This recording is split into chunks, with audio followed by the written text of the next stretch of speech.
എപ്പോഴും ഞാൻ പറയാറുണ്ട്, സുവിശേഷ ലോകം അതുകൊണ്ട് വീണ്ടും പറയാം. കാരണം പറയുന്നത് കുഴപ്പമൊന്നുമില്ല. കാരണം ഈ ആവർത്തനമാണ് ചിലർക്ക് തോന്നിയാലും അങ്ങനെ ഒരു പുസ്തകം തന്നെ നമുക്ക് തന്നിട്ടുണ്ട്. എന്തുവാ ആവർത്തനം? അപ്പൊ ഇത് കുഴപ്പമില്ല. അങ്ങനെ പുസ്തകം തന്നെ തന്നിട്ടില്ലേ? അതെന്തിനാ? അന്നത്തെ ഞാൻ ഒരു പുസ്തകം കൂടെ അങ്ങോട്ടിരുന്നോട്ടെ, അതിന് തന്നതല്ല. ആവർത്തന പുസ്തകം എന്ന് പറഞ്ഞാൽ പ്രാരംഭത്തിൽ ഉൽപ്പത്തി പുസ്തകം, 2 പുറപ്പാട് പുസ്തകം, 3 ലേവ്യ പുസ്തകം, 4 സംഖ്യാ പുസ്തകം, 5 ആവർത്തന പുസ്തകം. അങ്ങനെ ബൈബിളിലെ ആദ്യത്തെ 5 പുസ്തകം. ഉൽപ്പത്തി പുസ്തകം സകലത്തിന്റെ ഉൽപ്പത്തി, ലോകോൽപ്പത്തി, മനുഷ്യോൽപ്പത്തി, മൃഗോൽപ്പത്തി, ജലോൽപ്പത്തി, പ്രപഞ്ചോൽപ്പത്തി, സകലത്തിന്റെ ഉൽപ്പത്തി പുസ്തകത്തില. നീ അതിൽ നിന്ന് അപ്പിത്തേടി നടക്കേണ്ട സകലത്തിന്റെ ഉൽപ്പത്തി പുസ്തകത്തിൽ കിടപ്പുണ്ട്. എന്റെ സഹോദര, പുസ്തകം മേടിച്ചൊന്ന് വായിക്കുക. നമ്മുടെ ആൾക്കാർ ഇപ്പൊ വായിക്കുന്നില്ലല്ലോ. ഉണർവ് കയറി പുസ്തകത്തിന്റെ പുറത്ത് കയറി തുള്ളുക. പുസ്തകം വായിക്കുന്നില്ല. ഉണർവ് കയറി പുസ്തകമൊന്നും വേണ്ടെന്നാ പറയുന്നത്. നാളെ തള്ള ചാടി പുസ്തകത്തിന്റെ മേളിൽ കയറി ചാടി അവരെ പിടിച്ചു മാറ്റാൻ വേറൊരു തള്ള വന്നു. പുസ്തകത്തിന്റെ മേളിൽ കയറി ചാടി കളി. പുസ്തകം നീ വായിക്കണം, നിനക്ക് വിവരം ഉണ്ടാകും. ഞാൻ എന്റെ സാക്ഷ്യം പറയാം. യാതൊരു ബോധവും വിവരമുള്ളവനല്ലാതെ ഞാൻ ഇപ്പോഴും അത്ര ഇല്ല. പിന്നെ എന്തായാലും ചില വിവരമുണ്ട് ഈ പുസ്തകം വായിച്ചോണ്ട്. അത് യാതൊരു തർക്കവുമില്ല. അതുകൊണ്ട് എന്നെ പോലെ വിവരദോഷികൾ ആരെയും ഇന്ന് രാത്രി കേൾക്കുന്നെങ്കിൽ നിനക്ക് വിവരം ഉണ്ടാകാനുള്ള മാർഗമാ ഈ തിരുവെടുത്ത് വായിച്ചാൽ മതി. ഇത് അല്പബുദ്ധിയെ ജ്ഞാനിയാക്കുന്ന തിരുവചനമാ. ഇത് ഉലകിലേക്ക് ശുദ്ധ ചെയ്ത തിരുവചനമാ. ഇത് കാലിന് ദീപമാ, പാലയ്ക്ക് പ്രകാശമാ. ഇത് അണ്ണാക്കിന് മധുരമാ. ഇത് തേങ്ങനും തേൻകട്ടയിലും മധുരമുള്ള ദൈവത്തിന്റെ വചനമാ. ഇത് അതിവേഗത്തിൽ ഓടുന്ന ദൈവത്തിന്റെ വചനമാ. എന്റെ വായിന്ന് പുറപ്പെടുന്ന എന്റെ വചനം വെറുതെ എഴുതിയെടുക്ക വരത്തില്ല. അയച്ച കാര്യം സാധിപ്പിക്കും, ഇഷ്ടമുള്ളതെല്ലാം നിവർത്തിക്കും. ഇരുമ്പാവിൽ വായിക്കുന്ന കോപയുടെ വചനം തീ പോറഞ്ഞു. ഇത് ഭാരതത്തകർക്കുന്ന ചുറ്റില്ല. ദൈവത്തിന്റെ വചനം കേൾക്കുമ്പോൾ മൗനമായിട്ടിരിക്കാൻ വചനത്തിങ്കൽ മറക്കണം. അരിഷ്ടനും മനസ്സ് തകർന്നവനും എന്റെ വചനത്തിങ്കൽ മറക്കുന്ന മനുഷ്യനെ ഞാൻ കടാക്ഷിക്കുമല്ല.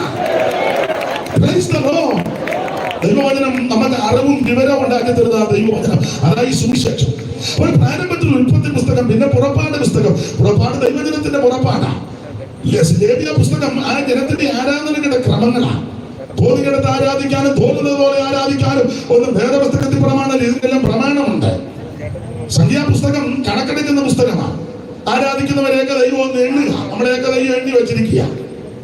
നമ്മളെ എല്ലാവരും ഒന്ന് എണ്ണുക. നമുക്ക് ഇഷ്ടമില്ലാത്ത ഒരുത്തനെ നമ്മൾ എണ്ണുകയില്ല, ലിസ്റ്റ് ചേർക്കുകയില്ല. അടിയന്തര കമ്മിറ്റി കൂടി പറയും അവനെ മുടക്കിയേക്കാൻ പറയും. ദൈവം അങ്ങനല്ല. ദൈവം സകലരെ എണ്ണി വെച്ചിരിക്കുക. അതാ സംഖ്യാപുസ്തകം തമ്പുരാൻ എണ്ണി തിട്ടപ്പെടുത്തി. എന്റെ ഭാഷ പറഞ്ഞ നമ്മളെ മാത്രമാണോ എണ്ണിയിരിക്കുന്നത്? അല്ല, നിന്റെ തലമുടി പോലും ദൈവം എണ്ണി വെച്ചിരിക്കുക. സ്തോത്രം. നിന്നെ എണ്ണുന്നൊരു സഭക്കാർ ചിലപ്പോൾ നിന്നെ എണ്ണുകയല്ല. സെന്റർ എണ്ണി എന്ന് വരികയല്ല, കേന്ദ്രം എണ്ണി എന്ന് വരികയല്ല, അവർ ലോക്കൽ സഭ എണ്ണി എന്ന് വരികയല്ല, വേറെ ആരും നിന്നെ എണ്ണി എന്ന് വരില്ല. പക്ഷേ നിന്നെ എണ്ണുന്ന ഒരു ദൈവമുണ്ട്, നിന്നെ അറിയുന്ന ഒരു ദൈവമുണ്ട്. പൗലോസ് ഗലാത്യലേഖനം 4-ാം അധ്യായത്തിന്റെ 8-ൽ വേറൊരു വിഷയം പറഞ്ഞു വന്ന കൂട്ടത്തിൽ പറഞ്ഞു, ഇപ്പോഴോ ദൈവത്തെ അറിഞ്ഞു, ദൈവം നിങ്ങളെ അറിഞ്ഞിരിക്കുന്നു. വായിച്ചോ 4:8 മുതൽ എന്ന് വായിച്ചോ. 4:8 ഗലാത്യലേഖനം 4:8 മുതൽ. ഇപ്പോഴോ ദൈവത്തെ അറിഞ്ഞു, വിശേഷാൽ 4:8 മുതലാണ് വായിക്കുന്നത്. അതെ, വായിച്ചു. എന്നാൽ അന്ന് അതെത്രയാ? 8. അപ്പം മുമ്പേ വായിച്ചതോ? കുഴപ്പമില്ല, വേദപുസ്തകം ഇല്ലയോ, അതുകൊണ്ട് 8, 9 ആയാലും കുഴപ്പമില്ല. 8 മുതൽ വായിച്ചു. എന്നാൽ അന്ന് നിങ്ങൾ ദൈവത്തെ അറിഞ്ഞു, വിശേഷാൽ സ്വഭാവത്താൽ. എന്നാൽ അന്ന് നിങ്ങൾ ദൈവത്തെ അറിയാതെ സ്വഭാവത്താൽ ദൈവങ്ങളെല്ലാത്തിനും അടിമപ്പെട്ടു. ഇപ്പോഴോ ദൈവത്തെ അറിഞ്ഞു, വിശേഷാൽ ദൈവം നിങ്ങളെ അറിഞ്ഞിരിക്കെ നിങ്ങൾ ദരിദ്രവും ബലഹീനമായ ആദ്യപാഠങ്ങളിലേക്ക് തിരിഞ്ഞ് പുതുതായിട്ട് അടിമപ്പെടും. അനിശ്ചിക്കുന്നത് എന്ത്? നിങ്ങൾ ദിവസങ്ങളും മാസങ്ങളും കാലങ്ങളും ആണ്ടുകളും പ്രമാണിക്കുന്നു.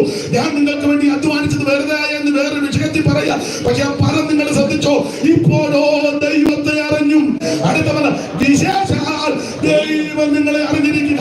നിന്നെ അറിയുന്ന ഒരു ദൈവമുണ്ട്, നിന്നെ കാണുന്ന ഒരു ദൈവമുണ്ട്, നിന്നെ അറിയുന്ന ഒരു ദൈവമുണ്ട്. ഇവിടെ ആരും നിന്നെ അറിയത്തില്ലെങ്കിൽ ദൈവത്തിന്റെ പൈതലെ നിന്നെ അറിയുന്ന ഒരു ദൈവമുണ്ട്.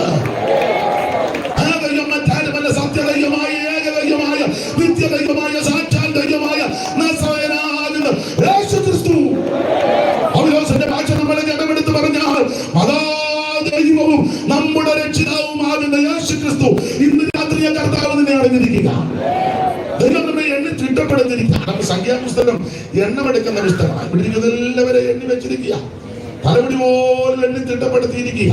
അതുകൊണ്ട് നിരാശയായിട്ടും ഭാരത്തോട് എന്നെ ആരും അറിയുന്നില്ല, എണ്ണുന്നില്ല. ദൈവം തമ്പുരാൻ നിന്നെ ചോദിൽ എണ്ണി വെച്ചിരിക്കുക. നിന്റെ നാളുകളെ എണ്ണി വെച്ചിരിക്കുക. അതിന് സങ്കീർത്തനക്കാരൻ പറഞ്ഞത് ഒന്നുകൂടെ ചോദിച്ച് മനസ്സിലാക്കണം. ഞങ്ങളുടെ നാളുകളെ എണ്ണുവാൻ അതൊക്കെ അറിഞ്ഞിരിക്കും. ചാകുന്ന എപ്പോഴാന്നൊക്കെ ഇടയ്ക്കിടെ അമേരിക്കയിൽ പോകുന്ന എപ്പോഴാന്നല്ല ചോദിക്കണം. അത് ചോദിച്ചു ചാകുന്നത് എപ്പോഴാണ്? നോട്ടം കണ്ടിട്ട് ഒരാഴ്ച തയ്ക്കുകയല്ലെന്ന് പറഞ്ഞാൽ ചിലരിരിക്കുന്നത്.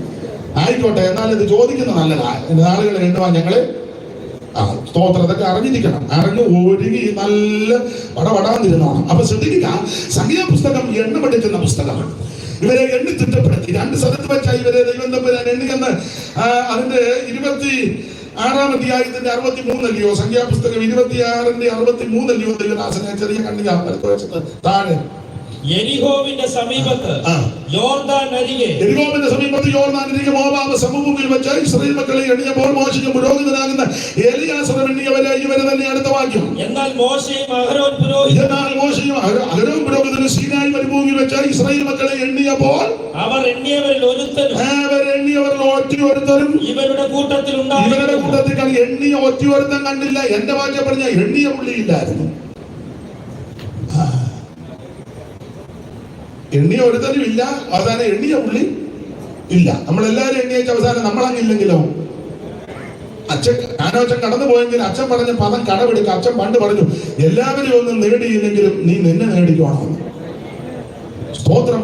CS മാത്യു പാടിയൊരു പാട്ടിന്റെ വരി ഇപ്പൊ അതവിടെ പാടുന്നതാണ് നല്ലത്. നാളിതുവരെ നീ ഓടി അധ്വാനിച്ചതും നഷ്ടമായി പോയിടല്ലേ വീടോടടുത്തു. നാളിതുവരെ നീ ഓടി അധ്വാനിച്ചതും നഷ്ടമായി പോയിടല്ലേ വീടോടടുത്തു. നിത്യ വീട്ടിലെത്താൻ ഇനി അല്പദൂരം മാത്രമേ. നിത്യ വീട്ടിൽ എത്താൻ ഇനി അല്പദൂരം മാത്രമേ.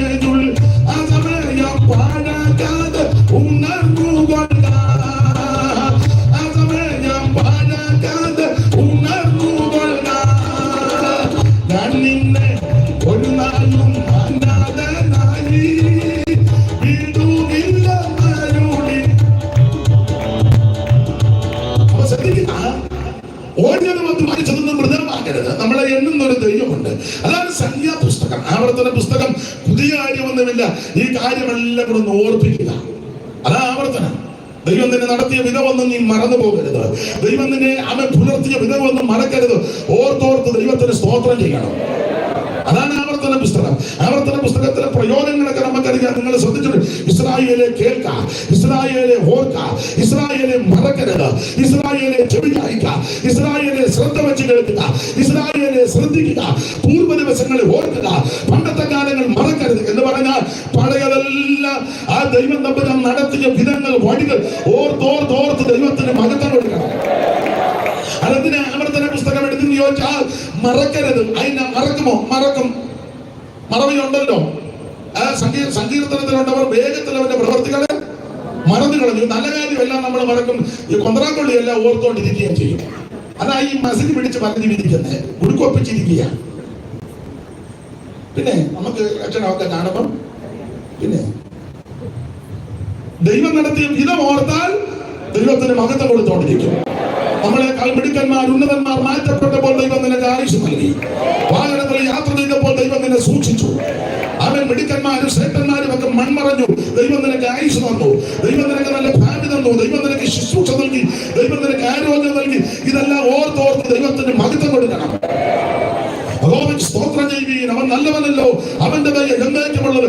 ഏകനായി മഹാത്ഭുതങ്ങളെ പ്രവർത്തിക്കുന്നവൻ അവിടുന്ന് നല്ലവനല്ലോ, അവന്റെ ദയ എന്നേക്കുമുള്ളതൊക്കെ ഓർത്തോർത്ത് ദൈവത്തിന് മഹത്വം കൊടുക്കണം. നമ്മുടെ സാക്ഷിയിൽ നമ്മെ ഓർത്തവൻ അവൻ നല്ലവനല്ലോ, അവന്റെ ദയ എന്നേക്കുമുള്ളത്. സകല ജനത്തിനും ആകാരം നൽകുന്നവൻ അവൻ നല്ലവനല്ലോ, അവന്റെ ദയ എന്നേക്കുമുള്ളത്. ദൈവത്തിന് സ്തോത്രം ചെയ്യുകയും ദാവീദ് സങ്കീർത്തനം 62 പറഞ്ഞു, ജനമേ എല്ലാ കാലത്തും യഹോവയിൽ ആശ്രയിപ്പിൻ, നിങ്ങളുടെ ഹൃദയം അവന്റെ മുമ്പിൽ പകരുവിൻ. ദൈവം നമുക്ക് സങ്കേതമാ. സാമാന്യ ജനം ഒരു ശ്വാസം, ശ്രേഷ്ഠജനം പോസ്റ്റ് തുലാസിന്റെ തട്ടിൽ പോകി ശ്വാസത്തൊക്കെ ലഘുവാ. പീഡനത്തിൽ ആശ്രയിക്കരുത്, കവർച്ചയിൽ മരുകി പോകരുത്. സമ്പത്ത് വെച്ചാൽ മനസ്സും വെക്കരുത്. ബലം ദൈവത്തോട് ഒരിക്കൽ അങ്ങനെ ചെയ്തു. 2 പ്രാവശ്യം ഞാൻ കേട്ടുമിരിക്കുക. ആമേ ഗത്തിൽ നിന്ന് ഓടിപ്പോയപ്പോൾ ദാവീദ് പാടി വാക്യം നിങ്ങൾക്കെല്ലാം മനഃപാഠമാ. ഞാൻ എല്ലാ കാലത്തും വാഴ്ത്തും. അവിടുത്തെ സ്തുതി എപ്പോഴും എന്റെ നാവിന്മേലിരിക്കും. ആമേൻ സ്തോത്രം. 42 നമ്മൾ പഠിക്കുന്നതും ആമേൻ സ്തോത്രം 45 വായിക്കുന്നത് എന്റെ ഹൃദയം ശുഭവചനത്താൽ കവിയുന്ന എന്റെ കൃതി രാജാവിന് വേണ്ടിയുള്ളത്. എന്റെ നാവ് സമർത്ഥനായ ലേഖകന്റെ എടുത്തുകോൾ. ഞാൻ എപ്പോഴും പറയും, എന്താ സമർത്ഥനായ ലേഖകന്റെ എടുത്തുകോളിന്റെ വിശേഷത? സമർത്ഥനായ ലേഖകന്റെ വിശേഷത പദത്തിന് പഞ്ഞം വരികയില്ല, പദം ഇങ്ങനെ വന്നുകൊണ്ടിരിക്കും. അതാ സമർത്ഥനായ. നമ്മൾ ഒരു വരി എഴുതി വെച്ച് കുത്തിയിരുന്ന് ആലോചിക്കുക, അടുത്ത വാക്ക് കിട്ടുന്നില്ല. ഇപ്പോഴത്തെ പാട്ടുകളൊക്കെ നിങ്ങൾ ശ്രദ്ധിച്ച്, എല്ലാ പാട്ടും അല്ലെങ്കിലും ചില പാട്ട് ചില പദങ്ങൾ ഭാരം, വേദന, രോഗം, ദുഃഖം, നിരാശ, ശോധന. എന്തോ ശോധനയാണുള്ളത്, പിന്നത്തത് ശോധന പലതുണ്ടല്ലോ. ഇങ്ങനെയുള്ള ചില പദങ്ങളാ മിക്ക പാട്ടിലും. നിങ്ങൾ ശ്രദ്ധിച്ചേ, പാട്ടെല്ലാം എടുത്തേ. ഭാരം, ആർക്കാ ഭാരമില്ലാത്ത? ഭാരം, വേദന, ശോധന. പിന്നെ ഇടയ്ക്കെല്ലാം യേശു യേശു എന്ന് ചേർക്കുന്നുണ്ട്. ആർക്കും കയറി ഉടക്കാനും ഒക്കുന്നില്ല. ഇടയ്ക്കിടയ്ക്കല്ല യേശു പുട്ടിനകത്ത് വീര ഇടുമ്പോൾ ഇടയ്ക്കിടയ്ക്ക് യേശു വരുന്നതുകൊണ്ട് നമുക്ക് കയറി ഇക്കാലം നാളെ ആള് വരുമെന്ന് എനിക്ക് തോന്നുന്നില്ല. ഇങ്ങനെ പൊക്കോളാൻ എന്നാ ചിങ്ങം വരെ പോട്ടെന്ന് പണ്ട് ഒരാൾ പറഞ്ഞ പോലെ പോട്ടെ. അപ്പൊ ഒരു കാര്യം പറയാം, എന്നെ കേൾക്കുന്ന പ്രിയരെ, ഇവിടെ പ്രയാസങ്ങളും ദുരിതങ്ങളും ഇല്ലെന്ന് അതൊക്കെ കാണാം. അതൊന്നും അല്ല നമ്മുടെ വിഷയം. സമർത്ഥനായ ലേഖകന്റെ വിശേഷത പദത്തിന് പഞ്ഞമില്ല.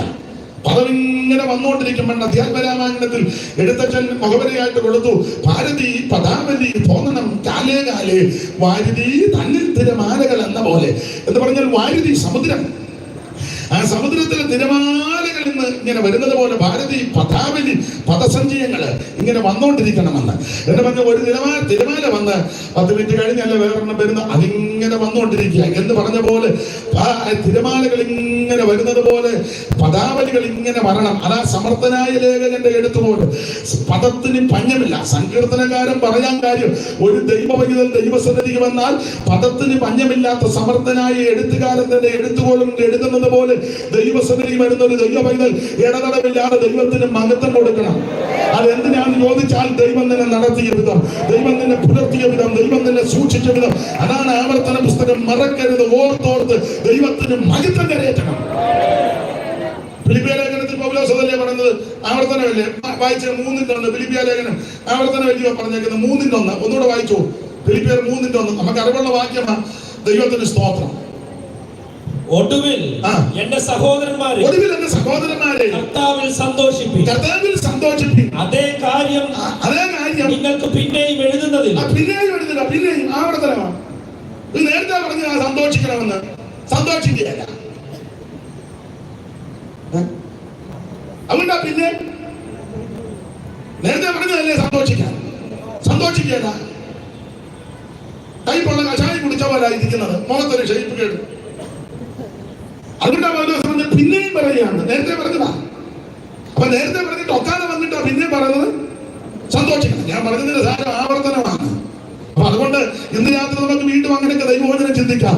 കർത്താവിന് മഹത്വം ഉണ്ടാകട്ടെ. സുവിശേഷം അത് യേശു ക്രിസ്തുവാണ്. അതാണ് പ്രാരംഭത്തിലെ 4 പുസ്തകങ്ങൾ. അപ്പം ഞാൻ വിശ്വാസമാർഗത്തിൽ വന്നപ്പോൾ ഒരു ഹൈന്ദവ പശ്ചാത്തലത്തിൽ നിന്നാണ് വന്നത്.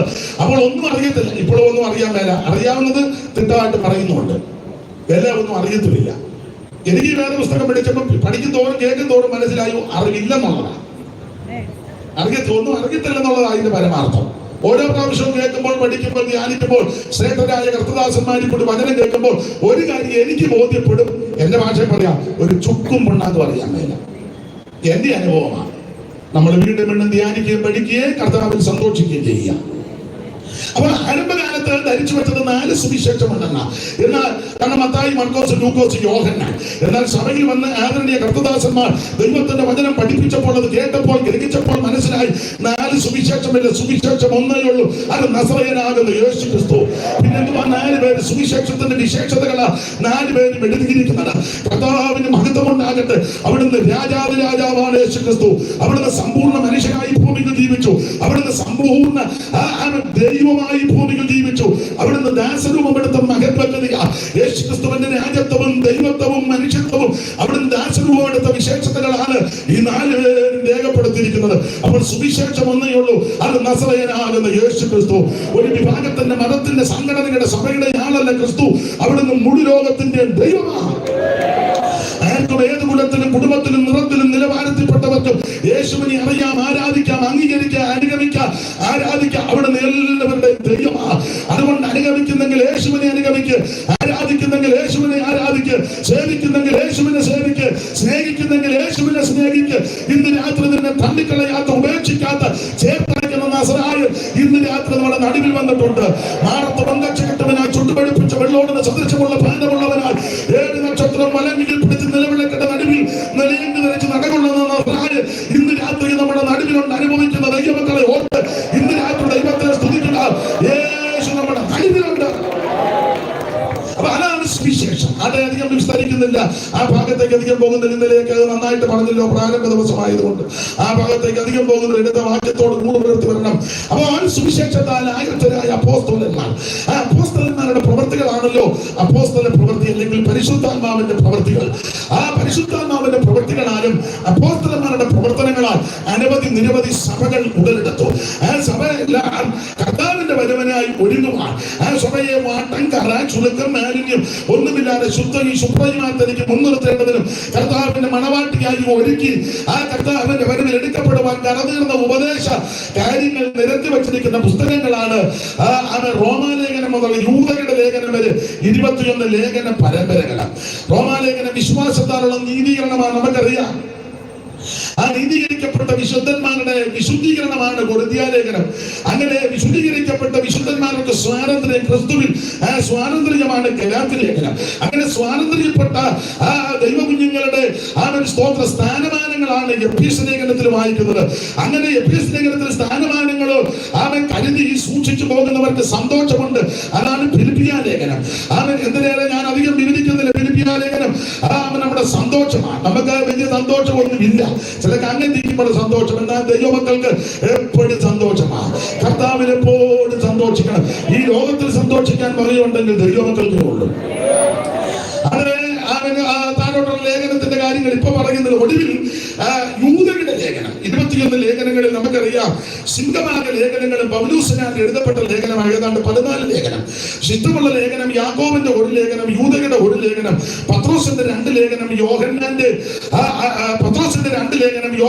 3 ലേഖനം. ഇങ്ങനെ 21 ലേഖനം. ഇതില് വളരെ ഈടുറ്റ ഒരു ലേഖനമാണ് യൂദയുടെ ലേഖനം. ഈ യൂദയുടെ ലേഖനം ക്ലാസ് എടുക്കുന്നവരും പഠിപ്പിക്കുന്നവരും പഠിച്ചവരും അവൻ സ്വോത്രമൊക്കെ ഇവിടെ ഇരിപ്പുണ്ട്. ഇപ്പൊ നിങ്ങൾ ചിലര് ഇപ്പൊ നോക്കിയിരിക്കുന്നത് പഠിക്കുകയല്ല, ഞാൻ പറയുന്നത് തെറ്റുന്നുണ്ടോ നോക്കിയിരിക്കുക. അതെനിക്ക് നിങ്ങളുടെ ഇരിപ്പ് കാണുമ്പോൾ അറിയാം. എന്തേലും തെറ്റുണ്ട്, അഥവാ എന്തേലും തെറ്റ് കാണുന്ന ക്ഷമിച്ച് യോഗം കഴിയുമ്പോൾ ഒന്ന് പറയണത് ഇങ്ങനെയുള്ളൊന്ന് തിരുത്തിയാക്കാം. അടുത്ത ലോകത്തിന് ഇവിടെ അല്ല വേറെ.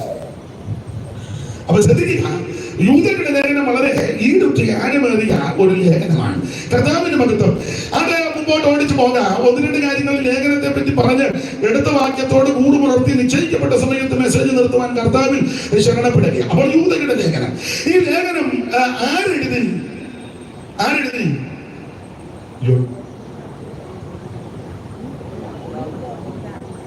ഈ ലേഖനം ആരാ?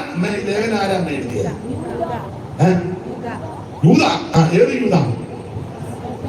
1-ാം വാക്യം വായിച്ചോ. ദൈവദാസനെ, യേശുക്രിസ്തുവിന്റെ ദാസനും യാക്കോബിന്റെ സഹോദരനുമായ യേശുക്രിസ്തുവിന്റെ ദാസനും യാക്കോബിന്റെ സഹോദരനുമാകുന്ന യൂദ പിതാവായ ദൈവത്തിൽ വാക്യം തുടങ്ങല്ലോ. യേശുക്രിസ്തുവിന്റെ ദാസനും യാക്കോബിന്റെ സഹോദരനുമായ യൂദ. അപ്പൊ ഈ യൂദ ഒറ്റ വാക്കി പറഞ്ഞാൽ യേശുക്രിസ്തുവിന്റെ അർത്ഥ സഹോദരനാകുന്ന യൂദയാണ്.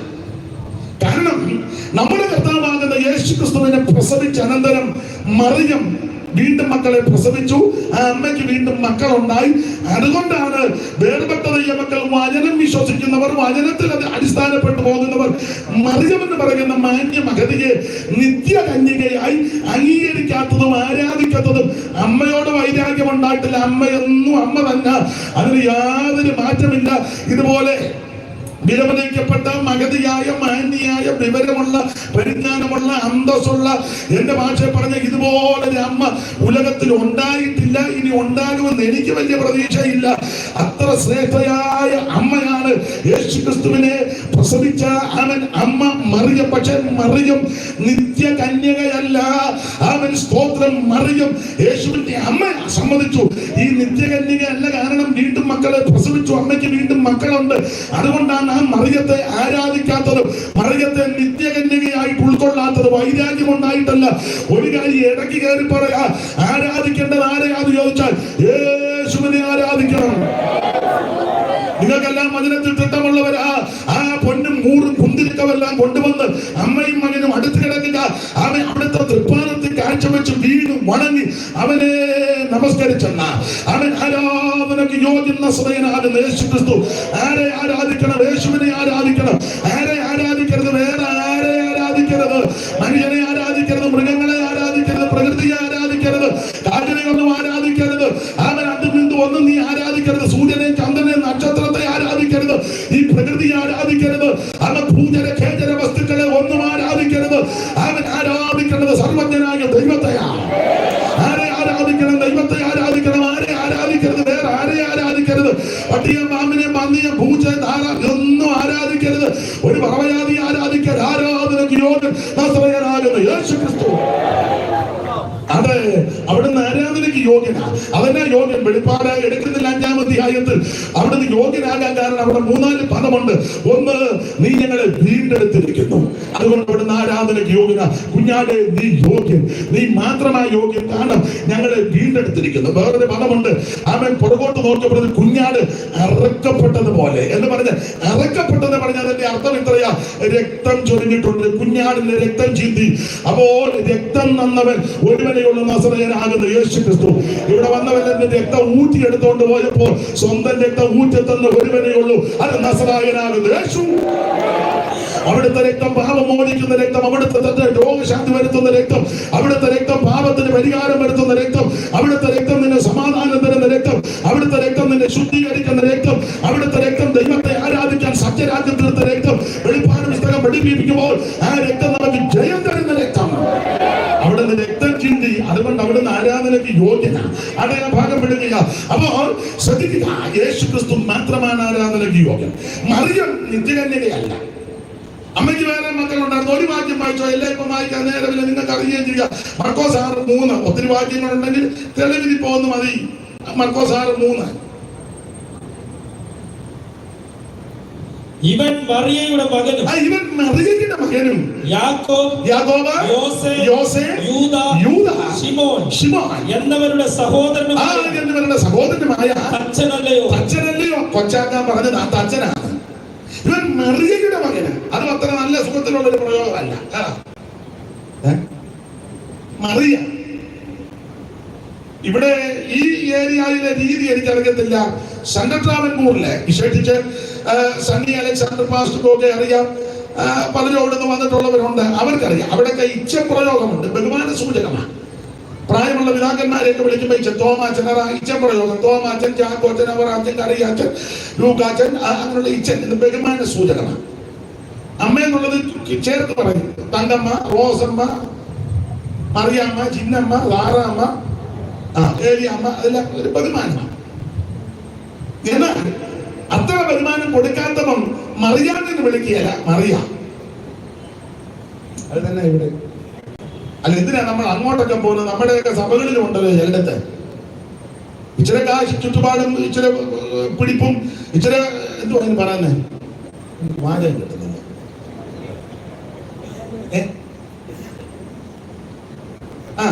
പത്ത് പുത്തനും അതിന്റെ ചുറ്റുപാട് ഇച്ചിരി പിടിപ്പുള്ളത് അമ്മയാണെങ്കിൽ പറയും. ഞാൻ സഹിതം നമ്മുടെ മാസ്റ്റർമാർ, ഞാനിവിടെ എന്നെ പ്രതി, 1-ാം പ്രതി ഞാനാ. നമ്മൾ പറയും ഈ ആഴ്ചത്തെ സഹോദരിമാരുടെ പ്രാർത്ഥന നമ്മുടെ മറിയാമ്മ കൊച്ചമ്മയുടെ വീട്ടിലാണ്. ബഹുമാന സൂചന. അമ്മ ഇച്ചിരി പിടിപ്പുള്ള അമ്മയാണ്. അതേസമയം ആ സമയത്ത് തന്നെ എന്റെ ഭാഷ പറയുന്ന സാധുവായ സഹോദരിയുണ്ട്. പുള്ളിക്കാരുടെ വീട്ടിലെ പിന്നത്തെ യോഗം പറയും. ഈ ആഴ്ചത്തെ യോഗം നമ്മുടെ മേരി സഹോദരിയുടെ വീട്ടിലാണ്. എന്തിനേറെ പാസ്റ്റർമാര് തന്നെ പ്രായമുള്ള അമ്മയെ കയറി സഹോദരി എന്ന് വിളിക്കുമല്ലോ.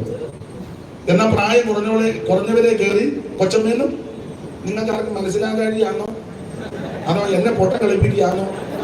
എന്തായാലും 2 ദിവസം ഞാനും പൊട്ടം കളിക്കാൻ തീരുമാനിച്ചാണ്. ഒരു കാര്യം ഞാൻ ഉറപ്പിച്ച് പറയാം, നമ്മളെ നന്നായിട്ട് അറിയുന്ന ഒരു ദൈവമുണ്ട്. അപ്പൊ ഈ മറിയയുടെ മകൻ അത്ര വരുമാനം കൊടുത്തിട്ടില്ല. മറിയ ഒടുവിൽ പറഞ്ഞ് തച്ചൻ കൊച്ചാക്കാനാണ്. ഞാൻ സന്ദർഭം വന്നത് കൊണ്ടൊന്നുകൂടെ ആവർത്തിക്കാം. ഉടക്കുണ്ടാകുമെന്ന് എനിക്കറിയാം. എനിക്കിപ്പോ ഇതൊന്നും വിഷയമല്ലാതെ നടക്കുന്ന ആളാണ് ഞാൻ. സ്തോത്രം. പണ്ട് നമ്മുടെ കുടിക്കാടിലെ ടി.വി. തോമസ് സാറിന്റെ അമ്മ, അതായത് വത്സൻ എബ്രഹാം അവരുടെ അമ്മാവിയപ്പന്റെ അമ്മ നല്ലൊരു അമ്മയായിരുന്നു. നല്ല സാക്ഷ്യമുള്ള അമ്മ, ജീവിക്കുന്ന ഒരു അമ്മയാണ്. അമ്മ മരുന്നെടുക്കുകയായിരുന്നു. അപ്പോൾ തെക്കേത്തുണ്ടിയില്ലേ ആ അമ്മ മരുന്നെടുക്കാതിരുന്നപ്പോ മക്കളൊക്കെ ഡോക്ടർമാർ പറഞ്ഞോളൂ അറിവാ, ഡോക്ടർമാരും ഒക്കെ ആയി കാശും പിടിപ്പൊക്കെ അന്നുകൊണ്ട് പിന്നെയും മർദ്ദിച്ചു. അപ്പൊ മരുന്നെടുക്കാതെ കിടന്നപ്പം പിള്ളേരും ഒക്കെ ചെന്ന് പറഞ്ഞു, അമ്മേ മരുന്നും ആവശ്യമാ, ഇതൊക്കെ ദൈവം തന്നതല്ലയോ എന്നൊക്കെ പലതൊക്കെ മട്ടം പിടിക്കുക അമ്മയെ മരുന്നെടുപ്പിക്കാൻ. അപ്പൊ കിടപ്പി കിടന്നുകൊണ്ട് ഈ കൊച്ചമ്മ പറഞ്ഞെന്നാ പറയുന്നത്, മോനെ പമ്പയാറ് കവിഞ്ഞൊഴുകിയപ്പം ഞാൻ കച്ചമുറി പൊക്കി കുത്തി നീന്തി കയറിയതാ. എനിക്ക് ഈ കൈത്തോടൊന്നും വലിയ വിഷയമല്ല. പമ്പയാറ് കവിഞ്ഞൊഴുകിയപ്പോ ഞാൻ അമ്മയുടെ ഭാഷയാ, കച്ചമുറി എടുത്ത് കുത്തി നീന്തി കയറിയ അമ്മയാ. പിന്നെ എന്നോടാ ഈ കൈത്തോട് എന്ന് പറഞ്ഞാൽ ഇത്രയും വർഷം ഞാൻ മരുന്നെടുക്കാതെ എന്റെ കർത്താവിനെ സാക്ഷിച്ച് ഇപ്പൊ ഇത്രയും പ്രായവുമായി എനിക്ക് അങ്ങനെ ഇതൊന്നും എനിക്ക് വലിയ വിഷയമല്ല എന്ന് പറഞ്ഞത് കൊണ്ട് എനിക്കും ഇപ്പൊ ഇതൊന്നും വലിയ കൈത്തോടൊന്നും എനിക്ക് വിഷയമല്ല. ദൈവത്തിന് മഹത്വം. അതുകൊണ്ട് ഞാൻ പറയാം, സന്ദർഭം വന്നതുകൊണ്ട് പറയാം, നിങ്ങൾ ചിലരെ ഉടക്കുമെന്ന് എനിക്കറിയാമെങ്കിലും റാന്നി സൈഡിലെ പണ്ട് ഇപ്പോഴല്ല ഒരു യോഗത്തിന് പോയപ്പം പേരും സ്ഥലം ഒന്നും പറയുന്നില്ല, ആൾക്കാരൊക്കെ ഉണ്ട്. റാന്നി ക്ലിയർ ആക്കിയ റാന്നി തെറ്റരുത്. അപ്പൊ റാന്നി ചെന്നപ്പോഴേ ഇപ്പോഴല്ല പണ്ട് ഒരു സഭയിലാണ് കൂടുന്നത്. അപ്പം ഒരാളോട് പറഞ്ഞു, ഞാൻ ചോദിച്ചു, ഒരു അമ്മയോട് ചോദിച്ചു, അമ്മേ അതേതാ? അമ്മ പറഞ്ഞ ഭാഷ അതുപോലെ ഞാൻ പറയാൻ പോവാ, നിങ്ങൾ ഉടക്കിയാലും തിരക്കേടില്ല, ഉടക്കിയില്ല. അമ്മ പറഞ്ഞ ഭാഷ, അമ്മ പറഞ്ഞ ഒരു സഹോദരനെ പറ്റി ഞാൻ പറഞ്ഞു. പിന്നെ അമ്മ പറയാ, അതേ മാർഗം കൂടിയതാണ്, എന്നോട് പറഞ്ഞതാ മാർഗം. അത് പിന്നെ സഹിക്കാം. വേറൊരു പദവും കൂടെ പറഞ്ഞു, അത് ഞാൻ പറയാൻ പോവാ. ഏതായാലും പണ്ടൊരു തള്ള പറഞ്ഞ പോലെ മാമി നരകത്തിലാണ്, പിന്നെ കുറിച്ചും കൂടെ ചൂടാം. അവര് പറഞ്ഞ പദം അതുപോലെ പറയാ, അതേ മാർഗം കൂടിയതാണ്, മരയ്ക്കാന്മാരാണ്, എന്നോട് പറഞ്ഞതാ. ഞാനൊരു കാര്യം പറയാം. ചില വർഷങ്ങൾ കഴിഞ്ഞു, നിങ്ങൾക്കറിയാം 2018 വെള്ളപ്പൊക്കം. എങ്ങനെയും പൊങ്ങട്ടെ, വെള്ളപ്പൊക്കം അറിയാമല്ലോ. ആ വെള്ളം മുങ്ങി, റാന്നിയിലെ ബിൽഡിംഗും എല്ലാം മുങ്ങി, ഈ പറഞ്ഞ തള്ളയുടെ വീടും മുങ്ങി, എല്ലാം പരുവക്കേടായപ്പോൾ ഞാൻ നിങ്ങളെ നല്ല രീതിയിൽ ചിന്തിക്കണം.